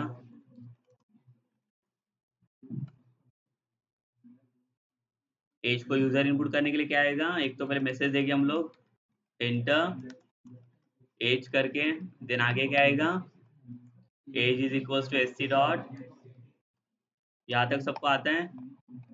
आगे क्या होगा, अभी चेक करना है ना मुझे ये एज वैलिड है कि इनवैलिड है। तो मैं क्या करता हूँ, अभी मुझे पता है मुझे क्या करना है, कस्टम एक्सेप्शन पास करना है। बट कस्टम एक्सेप्शन पास करने के लिए आपको क्या करना पड़ेगा, ब्लॉक की हेल्प लेनी पड़ेगी, एक्सेप्शन ब्लॉक की। तो मैं क्या करता हूँ, यहाँ पे कौन से ब्लॉक यूज करता हूँ, ट्राई कैच। ठीक है, फिलहाल के लिए मुझे फाइनली विनल नहीं चाहिए अभी, वो तो ऑप्शनल है ना, नहीं पास किया तो भी चलेगा। ट्राई ब्लॉक के अंदर मैंने क्या बोला, आपका पूरा कोड पास कर लो, आपको जब एक्सेप्शन वाला कोड आने वाला है वो। तो यहाँ पे इसके अंदर मैं क्या बना देता हूँ, इफ एल्स क्यों चाहिए, इफ एल्स क्यों चाहिए यहाँ पे, चेक करना है ना। अभी मुझे बता वैलिड के इनवैलिड के लिए क्या कंडीशन रहेगा आपका, अगर एज इनवैलिड दिखाना है तो क्या कंडीशन जाएगा, इनवैलिड के लिए लेस देन ना, ऐसे दे सकता हूँ मैं, अगर एज इसका कितना है लेस देन 18 है तो क्या होना चाहिए, क्या होना चाहिए, इनवैलिड आना चाहिए। तो हम लोग क्या यहाँ पे मैसेज डालेंगे या एक्सेप्शन आना चाहिए, एक्सेप्शन आना चाहिए। हम मैसेज डाल के कुछ फायदा नहीं है ना। तो मैसेज को क्या करना है आपको, अभी यहाँ पे कस्टम एक्सेप्शन चाहिए या बिल्ट इन एक्सेप्शन है आपका, ये कस्टम है आपका। अगर ये नहीं रहेगा तो यहाँ पे जाके हमें क्या कर देगा, सिंपल मैसेज डिस्प्ले करके दे देगा, क्या देगा ये समझा, यहाँ तक समझा सबको ये। ठीक है, अभी मेन आपको किसके साथ ये काम करना है, ये इनवैलिड वाला। अगर इनवैलिड आ रहा है तो क्या करना क्या है, और कैच के अंदर एक्सेप्शन का नाम क्या दोगे आप, एक्सेप्शन तो डिफाइन नहीं कर सकते ना, एक्सेप्शन बिल्ट इन है। हमें अभी हम लोग कर क्या रहे हैं, अभी कस्टम एक्सेप्शन बना रहे हैं। तो कस्टम एक्सेप्शन को कुछ तो नाम रखना पड़ेगा ना आपको, कस्टम मतलब क्या, यूजर डिफाइन है। तो क्या नाम रखेगा एक्सेप्शन का, यस, कुछ भी डिफाइन कर सकते हो, आपके ऊपर डिपेंड्स है वो कोई डिफाइन नहीं है। एज एक्सेप्शन रख दो, ऐसे कुछ रख लेता हूँ। ठीक है, कोई भी चलेगा एक्सेप्शन का नाम। यहाँ पे एक्सेप्शन करके पास मत करो, बिकॉज ये बिल्ट इन नहीं है, कस्टमाइज हम लोग करने जा रहे हैं, यूजर डिफाइन करने जा रहे हैं। यहाँ पे आपको अपना खुद का नाम डिफाइन करना, आपको जो एक्सेप्शन का नाम चाहिए। और आगे एक्सेप्शन का हम लोगों ने क्या किया था, ऑब्जेक्ट पास किया था ना, और ये ऑब्जेक्ट को हम लोगों ने क्या किया था, यहाँ पे डिस्प्ले किया था। यही था उसके अंदर, बिल्ट इन के अंदर सिर्फ यहाँ पे एक्सेप्शन करके कीवर्ड पास किया था। अभी ये एरर दे रहा है, देखो ये, बिकॉज इसको पता ही नहीं है ना एज वाला एक्सेप्शन कहाँ से आ रहा है और कहाँ से कहाँ पे चला गया ये। तो क्या करना पड़ेगा इसके लिए, एज एक्सेप्शन नाम का आपको क्लास डिफाइन करना पड़ेगा। कहाँ पे बनाओगे इसका क्लास, देखो जहां जहाँ पे कस्टम एक्सेप्शन की आपको जरूरत है वहां पे आपको क्लास डिफाइन करना पड़ेगा। तो इसका क्लास कहाँ पे जाएगा, इसके ऊपर। ये देखो ये क्लास के अंदर कुछ नहीं करना है, क्लास के ऊपर आ जाओ और एक क्लास बनाता हूँ। क्लास का नाम क्या रहेगा आपका, क्या नाम दिया एक्सेप्शन का मैंने, एज एक्सेप्शन, वही नाम का सेम क्लास बना रहा हूँ देखो मैं। ठीक है, बट मुझे बताओ अभी इसके अंदर मैंने एज एक्सेप्शन डिफाइन तो किया है, बट इसको पता चलेगा कि ये एक्सेप्शन है कि ये नॉर्मल क्लास है वो, एज एक्सेप्शन नाम देने से पता चलेगा कि ये एक्सेप्शन है करके, एक्सेप्शन डिफाइन करना पड़ेगा ना उसको कुछ तो डिफाइन करने के लिए मैंने क्या बोला, आपका एक पैरेंट क्लास आता है एक्सेप्शन करके, उसको हम लोग क्या करेंगे इसके अंदर एक्सटेंड कर लो ना किसको। तो अभी ये डिफाइन हो जाएगा ना ये एक्सेप्शन आपका कि ये एक्सेप्शन है करके। देखो अभी एक्सेप्ट कर रहा है आपका एक्सेप्शन, ये समझा ही यहाँ तक। एक्सेप्शन आपका अभी एक्सेप्ट हो गया, अभी आगे क्या करना है मुझे, इसके अंदर आपको कुछ तो मैसेज देना पड़ेगा ना, ये एज एक्सेप्शन वाला लाइक वैलिडेशन से आपका। तो देखो मुझे यहाँ पे मेथड वगैरह बना के कुछ फायदा है ये क्लास के अंदर। तो मेथड को कॉल कौन करने बैठेगा अभी यहाँ पे, सिंपल किसके यूज कर लेते, कंस्ट्रक्टर। पता ना, बिकॉज कंस्ट्रक्टर को ऑब्जेक्ट बनाने से डायरेक्टली कॉल हो जाता है। तो कंस्ट्रक्टर कैसे बनाएगी इसका बताओ, पब्लिक और क्लास का नाम ना एज एक्सेप्शन। और यहाँ पे आपको जो मैसेज चाहिए, क्या चाहिए मैसेज मुझे, ये किसके लिए बना रहे हैं,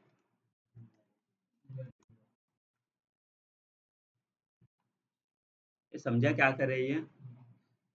बट इसका कॉल कौन करेगा ये एज एक्सेप्शन? ये कंस्ट्रक्टर को कॉल करना पड़ेगा ना। ये क्लास किसके लिए डिफाइन किया? ये एक्सेप्शन के लिए डिफाइन किया ना, इसके लिए डिफाइन किया। बट इसको कॉल कौन करेगा? ये अभी आना कभी कहाँ चाहिए? एज एक्सेप्शन वाला ये इनवैलिड मैसेज कभी आएगा? ये मैसेज कभी आएगा? यहाँ पे ना एज का अगर लेस देन वैल्यू रहेगा 18 से, अगर लेस देन इंटर करेगा तो आना चाहिए ना इनवैलिड एज। तो यहाँ से वहाँ पे कॉल कैसे करेगा ये कंस्ट्रक्टर? कंस्ट्रक्टर का ऑब्जेक्ट कैसे क्रिएट करते हैं हम लोग? ऐसे ही शायद बनाया था हम लोगों ने, देखो एज एक्सेप्शन, इसका ऑब्जेक्ट नेम देना पड़ता है इज इक्वल्स टू न्यू, ऐसे होता है ना। बट मैंने बोला अगर आपके पास ये नहीं है, कोई मेथड नहीं है, तो आपको ये सब बनाने की जरूरत है? ऐसे भी बना सकते हो ना, बिकॉज आपका मेन ऑब्जेक्ट यही होता है। तो ये जो एक्सेप्शन आ रहे हैं इसको ये डायरेक्टली कॉल कर सकता है यहाँ पे। ये तो एक्सेप्शन क्लास है ना, तो इसको हमें करना है क्या? एक्सेप्शन को थ्रो करना है। जो थ्रो कीवर्ड मैंने बोला था ना, थ्रो किसके लिए होता है? एक्सेप्शन थ्रो करने के लिए। जो तो थ्रो कीवर्ड था ये मैं यहाँ पे यूज कर रहा हूँ, देखो। ठीक है, मतलब अगर मेरा एज कितना रहेगा, लेस देन 18 रहेगा, तो क्या होना चाहिए? मेरा एज एक्सेप्शन थ्रो करना चाहिए। तो यह किसको कॉल करेगा ये है ना, ये कंस्ट्रक्टर को। और ये वाला मैसेज देना चाहिए कि नहीं देना चाहिए? ये आया समझ में कि नहीं है? सिंपल है, देखो यहाँ पे थ्रो किया, थ्रो नहीं करूंगा तो क्या होगा? वो जाएगा एज एक्सेप्शन को फाइंड आउट करने के लिए? नहीं कर पाएगा, बिकॉज उसका क्लास ही नाम क्या है? वो एक्सेप्शन है ना, एज एक्सेप्शन नाम का एक्सेप्शन है, वो कोई क्लास नहीं, सिंपल। तो एक्सेप्शन हमें थ्रो करना पड़ेगा कब? जब ये कंडीशन सेटिस्फाई नहीं होगा ना। सेटिस्फाई होगा कि सेटिस्फाई नहीं होगा? सेटिस्फाई होगा तब ना। अगर लेस देन 18 रहेगा तो थ्रो करेगा, अगर लेस देन 18 नहीं रहेगा तो वैलिड एज दिखाना चाहिए। ये समझा है कोड? देखते हैं काम कर रहा है कि नहीं पहले इसे। अभी और कुछ बाकी है इसमें? हाँ, इसको चेंज कर लेते हैं।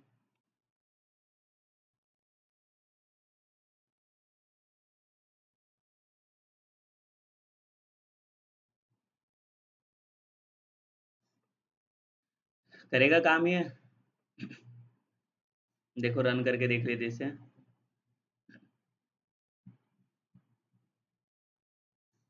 एंटर एज पूछ रहे हैं, 16 दिया। आ रहा है, देखो इनवाइड एज करके वहाँ पे कंस्ट्रक्टर कॉल हो गया, और उसके बाद किसको डिस्प्ले कर रही है? एज एक्सेप्शन, बराबर।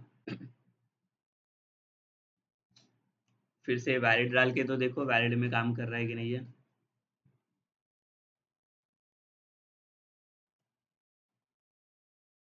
आ रहा है वैलिड एज है। अगर इनवर्ट रहेगा तो इनवर्ट एज एक्सेप्शन दे देगा आपको। यहाँ पे मुझे बताओ, ये जो मैसेज को मैं डिस्प्ले कर रहा हूँ, अब यहाँ पे एक्सेप्शन वगैरह सब कुछ डिस्प्ले करके आ रहा है। यहाँ पे देखो, अगर मैं इनवर्ट एज डालता हूँ यहाँ पे, तो यहाँ पे और एक चीज मैं आपको बता देता हूँ, देखो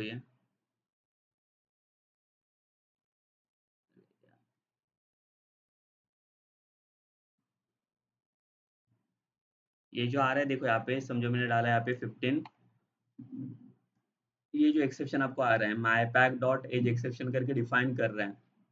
सुपर कीवर्ड पता है ना सबको? अगर मैं ये system dot out dot println को यहाँ से हटाता हूँ, और इसकी जगह पे मैंने क्या पास किया, क्या होगा इससे? देखो मैं कंस्ट्रक्टर के अंदर काम करूँ, नीचे मैंने कुछ हाथ नहीं लगाया, क्या करेगा क्या ये? सुपर क्या करते हैं? सुपर कीवर्ड का यूज क्या होता है? किसको कॉल करता है ये? पेरेंट को ना। पेरेंट एक्सेसिंग करने के लिए हम लोग सुपर कीवर्ड की हेल्प लेते हैं, बराबर। तो सुपर कीवर्ड की हेल्प से ये किसको कॉल करने वाला है यहाँ पे? ये है ना, ये इसका पेरेंट है ना, एक्सेप्शन। तो ये एक्सेप्शन के लिए ये मैसेज नहीं सेट करेगा ये फिर। अभी देखो, अभी इसको मैं रन करता हूँ, देखो क्या फर्क पड़ता है इसके बाद।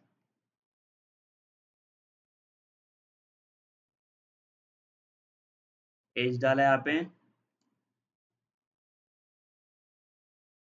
क्या हुआ? पहले कौन सा ब्लॉक एग्जीक्यूट हो गया यहाँ पे?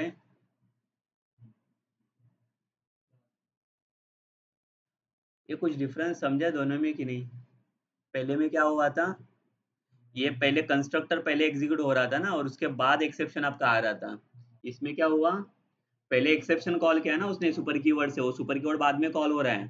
तो अभी फिलहाल के लिए पहले इसने क्या किया, पहले जाके एक्सेप्शन को ये प्रिंट किया एंड देन उसके बाद इसने क्या किया, यहाँ पे एक्सेप्शन को थ्रो किया फिर। समझा? यहाँ पे ये लोग ये इंटरव्यू में जाते हैं तो ये लोग आपको यूज करने के लिए बोलते हैं सुपर कीवर्ड वगैरह, ये आपको यूज करना आना चाहिए। ठीक है, वैसे तो जरूरत नहीं, आप डायरेक्टली मैसेज भी डालते हो तो भी काम हो जाता है उसका। बट यहाँ पे सुपर कीवर्ड डाल दो तो क्या होता है उससे, ये भी आपको यूज पता होना चाहिए। क्यों पास करते हो, उससे क्या होगा। तो डायरेक्टली क्या करते हैं, ये वाला जो मैसेज रहेगा वो किसको पास करेगा, ये इसको ना पेरेंट क्लास को कॉल कर लेते हैं डायरेक्टली, जो कुछ भी रहेगा वो। समझा? कहाँ पे, इधर से कॉल करना था ना मुझे एक्सेप्शन को। अभी मेथड बनाने जाओगे, क्लास है ना, तो क्लास के अंदर मैंने क्या बोला, या तो कंस्ट्रक्टर भी बना सकते हो या तो मेथड भी बना सकते हो।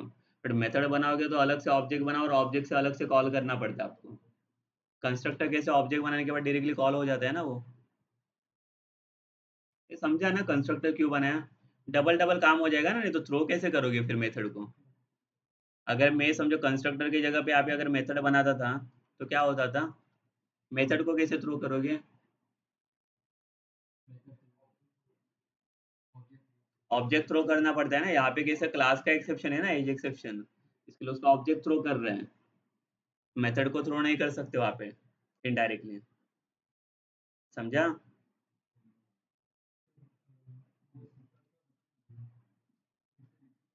सुपर कीवर्ड इसके लिए होता है ताकि ये जो मैसेज है ना, ये कहाँ पे पास कर रहा है, इसको पास कर रहा है एक्सेप्शन को। बराबर। तो जब ये कंस्ट्रक्टर कॉल कर रहा है ना, यहाँ से देखो ये वाला कंस्ट्रक्टर कॉल हो रहा है इसका, ये कंडीशन पहले चेक करेगा ये, बराबर। थ्रो में आ गया तो थ्रो में किसके पास जा रहा है, ये कंस्ट्रक्टर के पास जा रहा है। ये कंस्ट्रक्टर में आ गया यहाँ पे, तो ये कंस्ट्रक्टर में क्या कर रहा है, पहले कंस्ट्रक्टर एग्जीक्यूट नहीं कर रहा है, मैंने क्या बोला, इसको सुपर कीवर्ड से कॉल किया। सुपर कीवर्ड क्या कर रहा है, इसको कॉल करता है ना, ये इसका पैरेंट क्लास कौन है, एक्सेप्शन। ये सुपर कीवर्ड इसको कॉल करता है। बट ये कब करेगा, जब तक एक्सेप्शन डिस्प्ले नहीं हो रहा है तब तक ये सुपर कीवर्ड यहाँ पे पास नहीं होगा। तो इसका एक्सेप्शन कौन है, ये है ना, जो हम लोगों ने डिस्प्ले किया यहाँ पे। पहले एक्सेप्शन प्रिंट करेगा, उसके बाद यहाँ पे सुपर कीवर्ड कॉल होगा।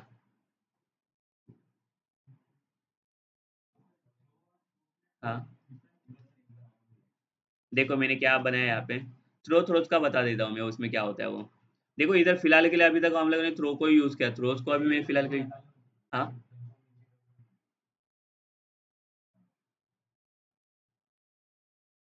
ठीक है, साइज छोटा कर लो। कितना दिख रहा है। देखो फर्स्ट अपन तो आपको करना क्या है, ये नॉर्मल एक पहले तो क्लास बनाना है। क्लास के अंदर मैंने क्या किया, एज चाहिए था आपको, और एज को चेक करने के लिए हमें क्या चाहिए, इफ एल्स कंडीशन चाहिए। बट हमें पता है इसके अंदर ये एक्सेप्शन थ्रो करना है, तो एक्सेप्शन थ्रो करने के लिए आपको ट्राई कैच ब्लॉक चाहिए। तो मैंने क्या किया, मेरा जो पूरा कोड था वो ट्राई ब्लॉक के अंदर पास किया। कैच में क्या करना है, कैच में आपको पता है इसके अंदर एक्सेप्शन का ऑब्जेक्ट आपको पास करना पड़ता है ना। तो ये एक्सेप्शन हम लोग बिल्ट इन एक्सेप्शन तो ले नहीं सकते, हम लोग कस्टमाइज बना रहे हैं यहाँ पे, यूजर डिफाइन वाला। तो ये एक्सेप्शन कहाँ से आ रहा है, हम लोग खुद से डिफाइन कर रहे हैं ना। बट जब भी आप कोई नाम देते हो तो ये चेक करेगा कि ये नाम का कोई क्लास है कि नहीं, जो बिल्ट इन एक्सेप्शन डिफाइन हो रहा है कहाँ पे। तो इसके लिए मैंने क्या किया, ये नाम का क्लास बनाया ऊपर, एज वाला, देखो ये एक्सेप्शन, ये वाला क्लास बनाया। बट अगर एज एक्सेप्शन नाम का सिर्फ क्लास बना, तो अगर मैं इसको एक्सटेंड नहीं करूंगा तो क्या होगा, बताओ मुझे क्या होता है ये, एक्सेप्शन डिफाइन होगा ये, एक्सेप्शन डिफाइन नहीं होगा ना, ये नॉर्मल क्लास डिफाइन होगा फिर। हमें क्लास थोड़ी चाहिए, हमें क्या चाहिए, एक्सेप्शन चाहिए। जो यूजर डिफाइन थ्रो करने जा रहे हैं, इसके लिए इसको इसके अंदर मैंने एक्सेप्शन को डिफाइन किया। एक्सेप्शन पैरेंट क्लास से है, जो बिल्ट इन डिफाइन होता है। ठीक है, तो इसका काम हो गया यहाँ पे। ये सिर्फ एक्सेप्शन को डिस्प्ले करवाया हम लोगों ने कैच के अंदर। उसके बाद डायरेक्टली में ये ट्राई में आ गया। कंडीशन क्या चेक किया, अगर एज एज मेरा अगर लेस देन 18 रहेगा तो मुझे करना क्या था, एक्सेप्शन को थ्रो करना था। अगर नहीं है तो ये क्या करेगा, यहाँ पे वैलिड एज करके डिस्प्ले कर देगा। ठीक है, अगर लेस देन 18 है तो ये किसको जाके कॉल करेगा, इसको ना, एज एक्सेप्शन कंस्ट्रक्टर को। उसको कंस्ट्रक्टर कहाँ पे है, ऊपर ना, थ्रो किया है तो थ्रो किसके पास जाएगा, एक्सेप्शन के पास जाएगा ना, ये ब्लॉक को ढूंढेगा यहाँ पे। तो एक्सेप्शन वाला ब्लॉक आपका यहाँ पे, और ये कंस्ट्रक्टर को पकड़ेगा आके ये कंस्ट्रक्टर के अंदर आ रहा है। और यहाँ पे देखो कॉल हो रहा है आपका सुपर कीवर्ड। तो सुपर कीवर्ड मतलब क्या करता है, ये सुपर कीवर्ड का डेटा किसको देता है, इसको ना, पेरेंट क्लास को दे रहा है ना ये डेटा। ठीक है, ये खुद के पास देखो ये चाइल्ड क्लास एग्जीक्यूट नहीं हो रहा है, ये को क्या एग्जीक्यूट हो रहा है, पैरेंट क्लास एग्जीक्यूट हो रहा है इसका सुपर कीवर्ड की हेल्प से। समझा, ऑब्जेक्ट आप किसका बना रहे हो, इसका ना, तो ये एग्जीक्यूट होना चाहिए ना यहाँ पे, बट ये एग्जीक्यूट नहीं हो रहा है, ये किसका मैसेज डिस्प्ले कर रहा है, पैरेंट क्लास का मैसेज डिस्प्ले कर रहा है ये। अगर मैं यहाँ पे system dot out dot println करूँ तो क्या करेगा ये, वो खुद ही कंस्ट्रक्टेड डिस्प्ले हो जाएगा ना वहाँ पे चाइल्ड क्लास। ये देखो डिफरेंस पड़ रहा है वहाँ पे, समझ रहा है, सुपर कीवर्ड से सुपर पास करोगे तो ये पैरेंट क्लास को डेटा पास कर रहा है, उसका वो मैसेज जो आ रहा है वो। अगर डायरेक्ट डिस्प्ले करोगे तो ये चाइल्ड क्लास एग्जीक्यूट हो जाएगा। तो इसके लिए देखो पहला कंस्ट्रक्टर डिस्प्ले हो रहा है तो system dot out dot println में, बिकॉज कंस्ट्रक्टर कॉल हो रहा है ना वहाँ पे। सेकंड में जब भी मैंने सुपर कीवर्ड पास किया तो क्या डिस्प्ले किया इसने, पहले एक्सेप्शन डिस्प्ले किया, उसके बाद इसको डिस्प्ले करने के लिए गया ना, बिकॉज ये पैरेंट का डेटा है। ये एज ए चाइल्ड में हम लोगों ने सिर्फ डिस्प्ले किया, बट ये कॉल इसको कर रहा है। समझा, तो कंस्ट्रक्टर पहले यहाँ पे एग्जीक्यूट नहीं होगा, ये कभी एग्जीक्यूट होगा सेकंड एक्सेप्शन डिस्प्ले होने के बाद। आया समझ में, अदरवाइज इसको सुपर के जगह पे सिर्फ system dot out dot println करके रखो, ज्यादा कंफ्यूजन नहीं होगा, ये भी चलेगा वैसे, इसमें कुछ इश्यूज नहीं है। ठीक है, उसको कभी कभी जरूरत पड़ती है वो सब पास करने की आपको, इसके लिए सिर्फ बता के रखा मैंने। क्लियर है ये, ठीक है, इसको करो, इसके बाद और एक एक्सेप्शन भी बना के दिखा देता आपको, तो और क्लियर हो जाएगा वो। एक्सेप्शन के थ्रू देखो, इसके हेल्प से आप ये भी बना सकते हो, हमें करना है कि गेसिंग नंबर गेम बनाना है, जहाँ पे यूजर क्या करेगा, कोई भी नंबर गेस करेगा, तो जो नंबर गेस कर रहा है यूजर, वो हमें फाइंड आउट करना है कि वो करेक्ट है कि रॉन्ग है। अगर रॉन्ग रहेगा तो क्या बोलेगा वो, फिर से गेस करने के लिए ना, कि दूसरा नंबर आप गेस कर लो। ठीक है, वो भी रॉन्ग रहेगा, जब तक करेक्ट नहीं आ रहे तब तक वो स्टॉप नहीं होगा। ठीक है, कर सकते हैं, कर सकते हैं ना कि नहीं, कैसे करेंगे। और इसके अंदर आपको ये भी एक ऑप्शन देना है, देखो अगर यूजर यूजर को हिंट कैसे मिलेगा, ये तो एंटर करते रहेगा ना, उसको तो कोई भी नंबर मिलने वाला है ही नहीं। हिंट देने के लिए कुछ तो देना पड़ेगा यूजर को। ठीक है, मतलब देखो जैसे मैंने बोला कि इसको भी बोला कि यूजर को कि आपको मैं 1 to 10 नंबर तक देता हूँ, आपको ये 10 नंबर में से कोई भी नंबर एक गेस करना है। अभी मुझे पता है एग्जैक्ट कौन सा नंबर है इसमें वो, अभी 1 to 10 में से, ठीक है, 10 ही नंबर से, इसलिए 10 टाइम में ट्राई कर सकता हूँ। अगर मैं 1 से 1000 में बोला तो 1000 टाइम एंटर करने बैठेंगे। समझ रहे हैं ना, तो इसके लिए कुछ तो सॉल्यूशन चाहिए। तो हम लोग ऐसे कुछ कर सकते हैं कि अगर समझो 1000 में से मैंने बोला कि अगर समझो मेरा यूजर नंबर क्या था, 567 था, अगर यूजर ने एंटर किया 700, तो इसको बताना चाहिए कि ये 700 के नियर बाय नंबर है करके, कि छोटा नंबर है कि बड़ा नंबर है वो भी बताना चाहिए ना। तो ये अगर इसने बोला कि ये छोटा नंबर है तो ये क्या करेगा, इसके नीचे के नंबर पे जाएगा ना, आगे वाले नंबर के लिए सर्च नहीं करेगा ये कोई भी यूजर। समझा, अगर इसने 400 डाला तो क्या बताना चाहिए यहाँ पे, ये नंबर छोटा है ना, तो आपको बड़े नंबर्स के लिए सर्च करना है। तो इसको पता है कि अभी इसको कौन से रेंज में रहना है, 400 to 700 के रेंज में। ये आ रहा है समझ में, कर सकते हैं ये, कैसे बनाएंगे बताओ, क्या प्लानिंग होगा इसका। देखो और एक यहाँ पे क्लास बना देता हूँ, क्लास कस्टम, कस्टम ये सब कस्टम में जाएगा।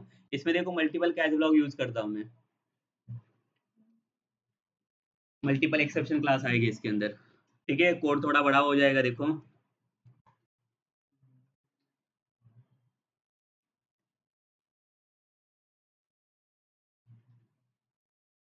आप ही बताओ प्लानिंग क्या रहेगा देखो इसका। एक तो यूजर को नंबर चाहिए ना एंटर करने के लिए, कोई तो नंबर लगेगा, तो क्या करेंगे बताओ, यहाँ पे तो स्कैनर लेना पड़ेगा आपको, स्कैनर को इंपोर्ट कर लेते हैं।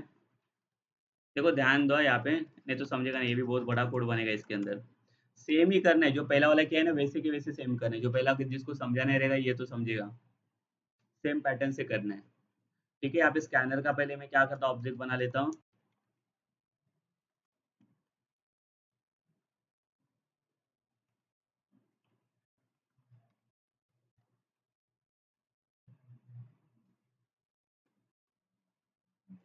करेक्ट ना, आगे क्या होगा, क्या क्या यूजर एंटर करना पड़ेगा हमें यहाँ पे,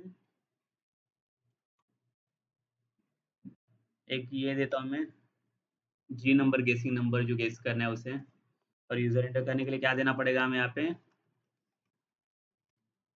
एंटर एनी नंबर ना, कोई भी नंबर एंटर कर सकता है वो।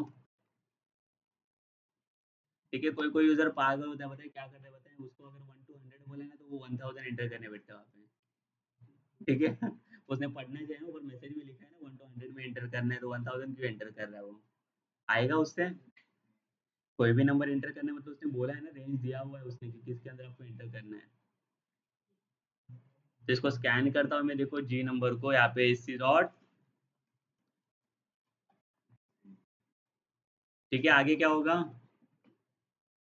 एक्सेप्शन ब्लॉक है तो आपको ट्राई कैच ब्लॉक की हेल्प लगेगी यहाँ पे। सेम देखो उसके अंदर जो किया था वही सेम चीजें कर रहे हैं हम लोग।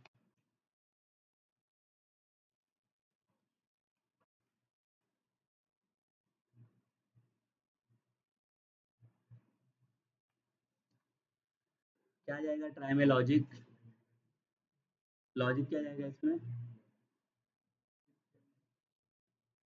If condition. कितने कंडीशन लगेगी आपको, देखो यहाँ पे मैं चेक करने के लिए इसको एक ये मतलब कुछ हिंट देने ना, मुझे दो हिंट देने हैं उसके, या तो बिग नंबर हो सकता है या तो स्मॉल नंबर हो सकता है, तो दो हिंट देने के लिए मुझे दो कंडीशन लगेगी यहाँ पे। और यहाँ पे देखो और एक नंबर यहाँ पे लोड करके रखता हूँ मैंने,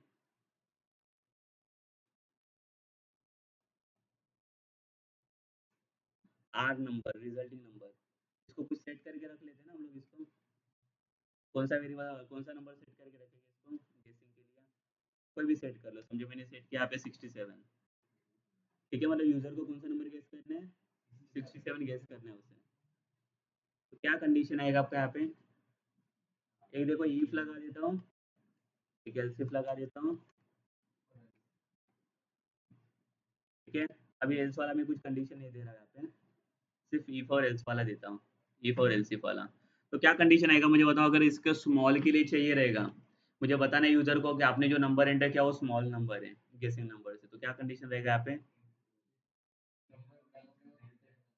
जो गेसिंग नंबर है वो क्या रहेगा, लेस देन किससे, आर नंबर से ना। तो क्या आना चाहिए यहाँ पे, एक्सेप्शन थ्रो करना चाहिए ना, किसके लिए, नंबर स्मॉल है करके उसका एक्सेप्शन थ्रो करना है आपको। ठीक है, देन यहाँ पे कंडीशन क्या आएगा, अगर गेसिंग नंबर क्या है ग्रेटर देन आर नंबर, तो ये भी एक्सेप्शन जाएगा आपका। दो एक्सेप्शन मिल गया, तो दो एक्सेप्शन के लिए आपको पता है ना यहाँ पे क्या लगेगी, कैच ब्लॉक लगेगी ना आपको।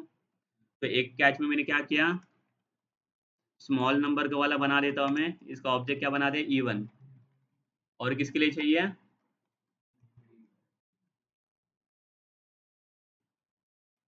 बिग नंबर वाला। ठीक है, कोई भी नाम दे सकते हो इसको आप, इसको ई टू बना दिया, बना सकते हैं ना मल्टीपल कैच ब्लॉक। तो मैंने क्या बोला था, जो कैच ब्लॉक में आप एक्सेप्शन देते हो उसका क्लास बनाना पड़ता है आपको। तो कहाँ पे क्लास बनानी पड़ेगी, दोनों भी क्लास लगेगी ना आपको, कहाँ पे, ऊपर। तो दोनों भी क्लास बना देते यहाँ पे पहले, इधर ना इंपोर्ट के नीचे। कौन सा क्लास चाहिए आपको, एक स्मॉल नंबर वाला चाहिए मुझे, जिसके अंदर किसको एक्सटेंड करेंगे हम लोग, एक्सेप्शन ना, सेम देखो उधर जो किया था वही सेम कर रहे हैं। और एक कौन सा क्लास चाहिए आपको, बिग नंबर वाला, ये बना दिया बिग नंबर के लिए। ठीक है, क्लास बनाने के बाद क्या किया था हम लोगों ने, उसके अंदर कंस्ट्रक्टर बनाया था ना, सेम इसके अंदर भी कंस्ट्रक्टर बना देता हूँ, पब्लिक, क्या देंगे मैसेज इसको, हाँ, मैंने क्या बोला, सुपर ऑप्शनल है ना, डायरेक्ट मैसेज भी दे सकते हो ना आप। तो, हाँ, हाँ डायरेक्ट प्रिंट भी कर सकते हो, तो वही डाला ना मैं प्रिंट करने के लिए। तो क्या मैसेज डालेगी ये, अगर यूजर स्मॉल नंबर एंटर करे तो क्या जाना चाहिए उसको message, your enter number is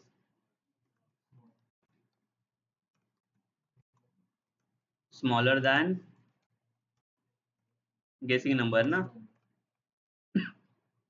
ठीक है, और इसमें क्या आएगा इसका कंस्ट्रक्टर, बिग नंबर, ये देखो सिमिलर ही है ना उसकी तरह ही। इसको भी मैसेज सेट कर दे, इसको क्या मैसेज देंगे,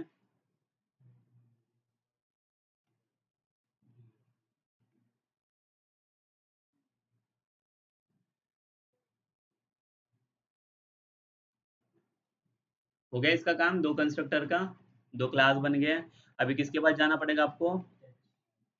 क्या इसमें तो है, इसको एक्सेप्शन को डिस्प्ले करने के लिए मैंने क्या बोला, एसओपी ना, इवन को डिस्प्ले किया और इसके अंदर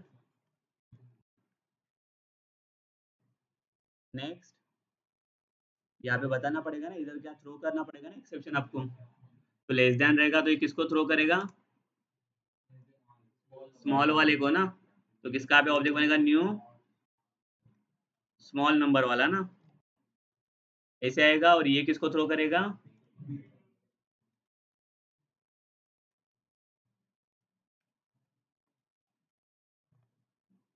बराबर। और क्या बाकी है अभी इसमें? और क्या चाहिए अभी मुझे बताओ, ये नंबर कितने टाइम पूछेगा यहाँ पे? और क्या करना पड़ेगा इसमें? ये तो वन टाइम में पूछने वाला है ना। इनफाइनाइट लूप में घुमाना पड़ेगा इसे। कहाँ पे बनाएगी इनफाइनाइट लूप? इसके ऊपर ना। ये भी लगेगा ना, क्यों?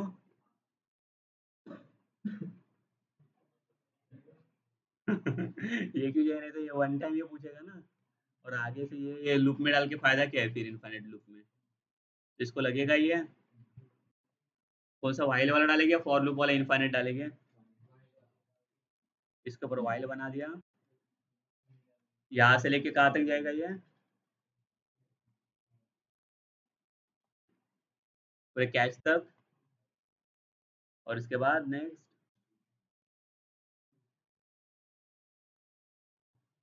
इधर क्या आएगा? Then next. अभी हो जाएगा। अभी करेक्ट हुआ है कि नहीं हुआ है कैसे पता चलेगा? रन करके पता चलेगा। ये लूप यहाँ पे फिनिश हो गया ना, इसका वाइल लूप। तो मैं ऐसा कर लूँ इसको, लूप के बाहर एक मैसेज देके रखता हूँ, ये किसके लिए है? सक्सेस वाला।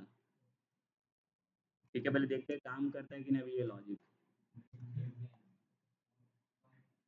क्या कितना जीता इसने?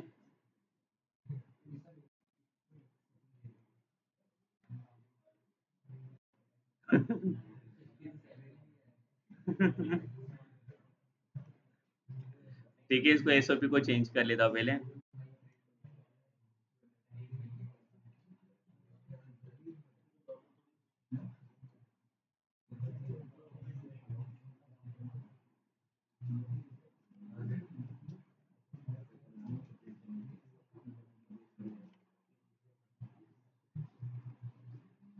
ठीक है, और क्या मिस्टेक है यहाँ पे देखो।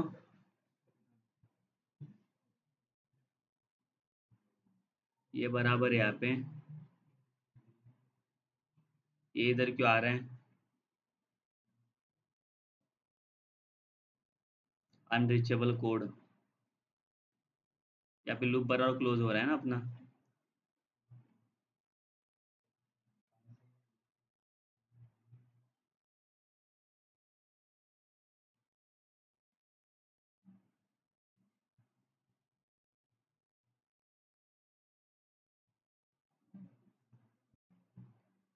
इतना पार्ट है ना इसका। वाइल लूप को ब्रेक करना पड़ेगा ना हमें। हाँ, बाहर नहीं आएगा वो, बराबर। तो स्टेटमेंट को यहाँ पे अंदर रखूँ। बीन वाला स्टेटमेंट कहाँ पे जाएगा? इधर रखो इसको।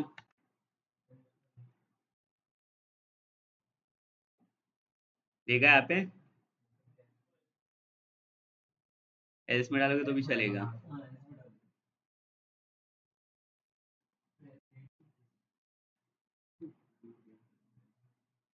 देन इसके बाद क्या होगा? पहले देखते हैं कहाँ तक जाता है लॉजिक, कहाँ पे अटकता है पहले देखते हैं। जिधर जरूरत पड़ेगी वहां पे उसको ब्रेक कर लेंगे। ठीक है। और किधर कुछ एरर है अभी?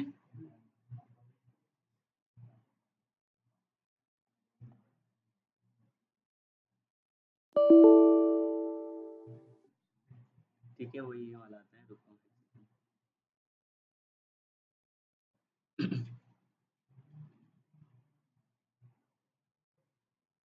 आ गया यहाँ पे एंटर एनी नंबर। तो चलो मैंने यहाँ पे एंटर किया, कौन सा समझो? 56 एंटर किया। ठीक है, अभी एक्सेप्शन को भी डिस्प्ले करते जा रहा है, देखो ये। तो enter number is smaller than गेसिंग नंबर ना।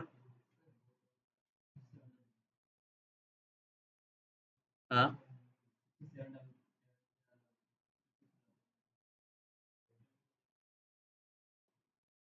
तो कौन सा 67 है ना, 68 डालते हैं, जा रहा है बराबर इसके लिए भी। अभी 67 डालते हैं। ये फिर से पूछना नहीं चाहिए। ठीक है, वहां पे काम इसका फिनिश हो गया ना, लूप को ब्रेक कर दो ना।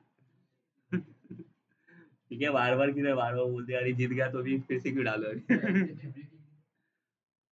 तो इधर ब्रेक डालते हैं, इसके बाद इसको ब्रेक कर लेंगे, और इसका स्टेटमेंट आएगा वैसे, उसके बाद क्या होना चाहिए, स्टॉप होना चाहिए ना, आप एग्जिट होना चाहिए। देखो पहले फिर से ट्राई करेंगे, इसको एग्जीक्यूट करते हैं। 67 डालेंगे डायरेक्ट। हाँ, हो गया। ठीक है, कर रहा है काम लॉजिक। ठीक है, बट इसको बताना पड़ेगा ना चॉइस में रेंज कितना दिया है वो, नहीं तो आगे वाले नंबर तक चला जाएगा। रेंज कितना है इसका, 1 to 100। ठीक है, ये बार बार देखो एक्सेप्शन को भी डिस्प्ले करते जा रहे हैं ना इधर, तो इनको मैं कमेंट करता हूँ, ये नहीं चाहिए मुझे। बराबर ना, सिर्फ मैसेज ही चाहिए मुझे, एक्सेप्शन नहीं चाहिए।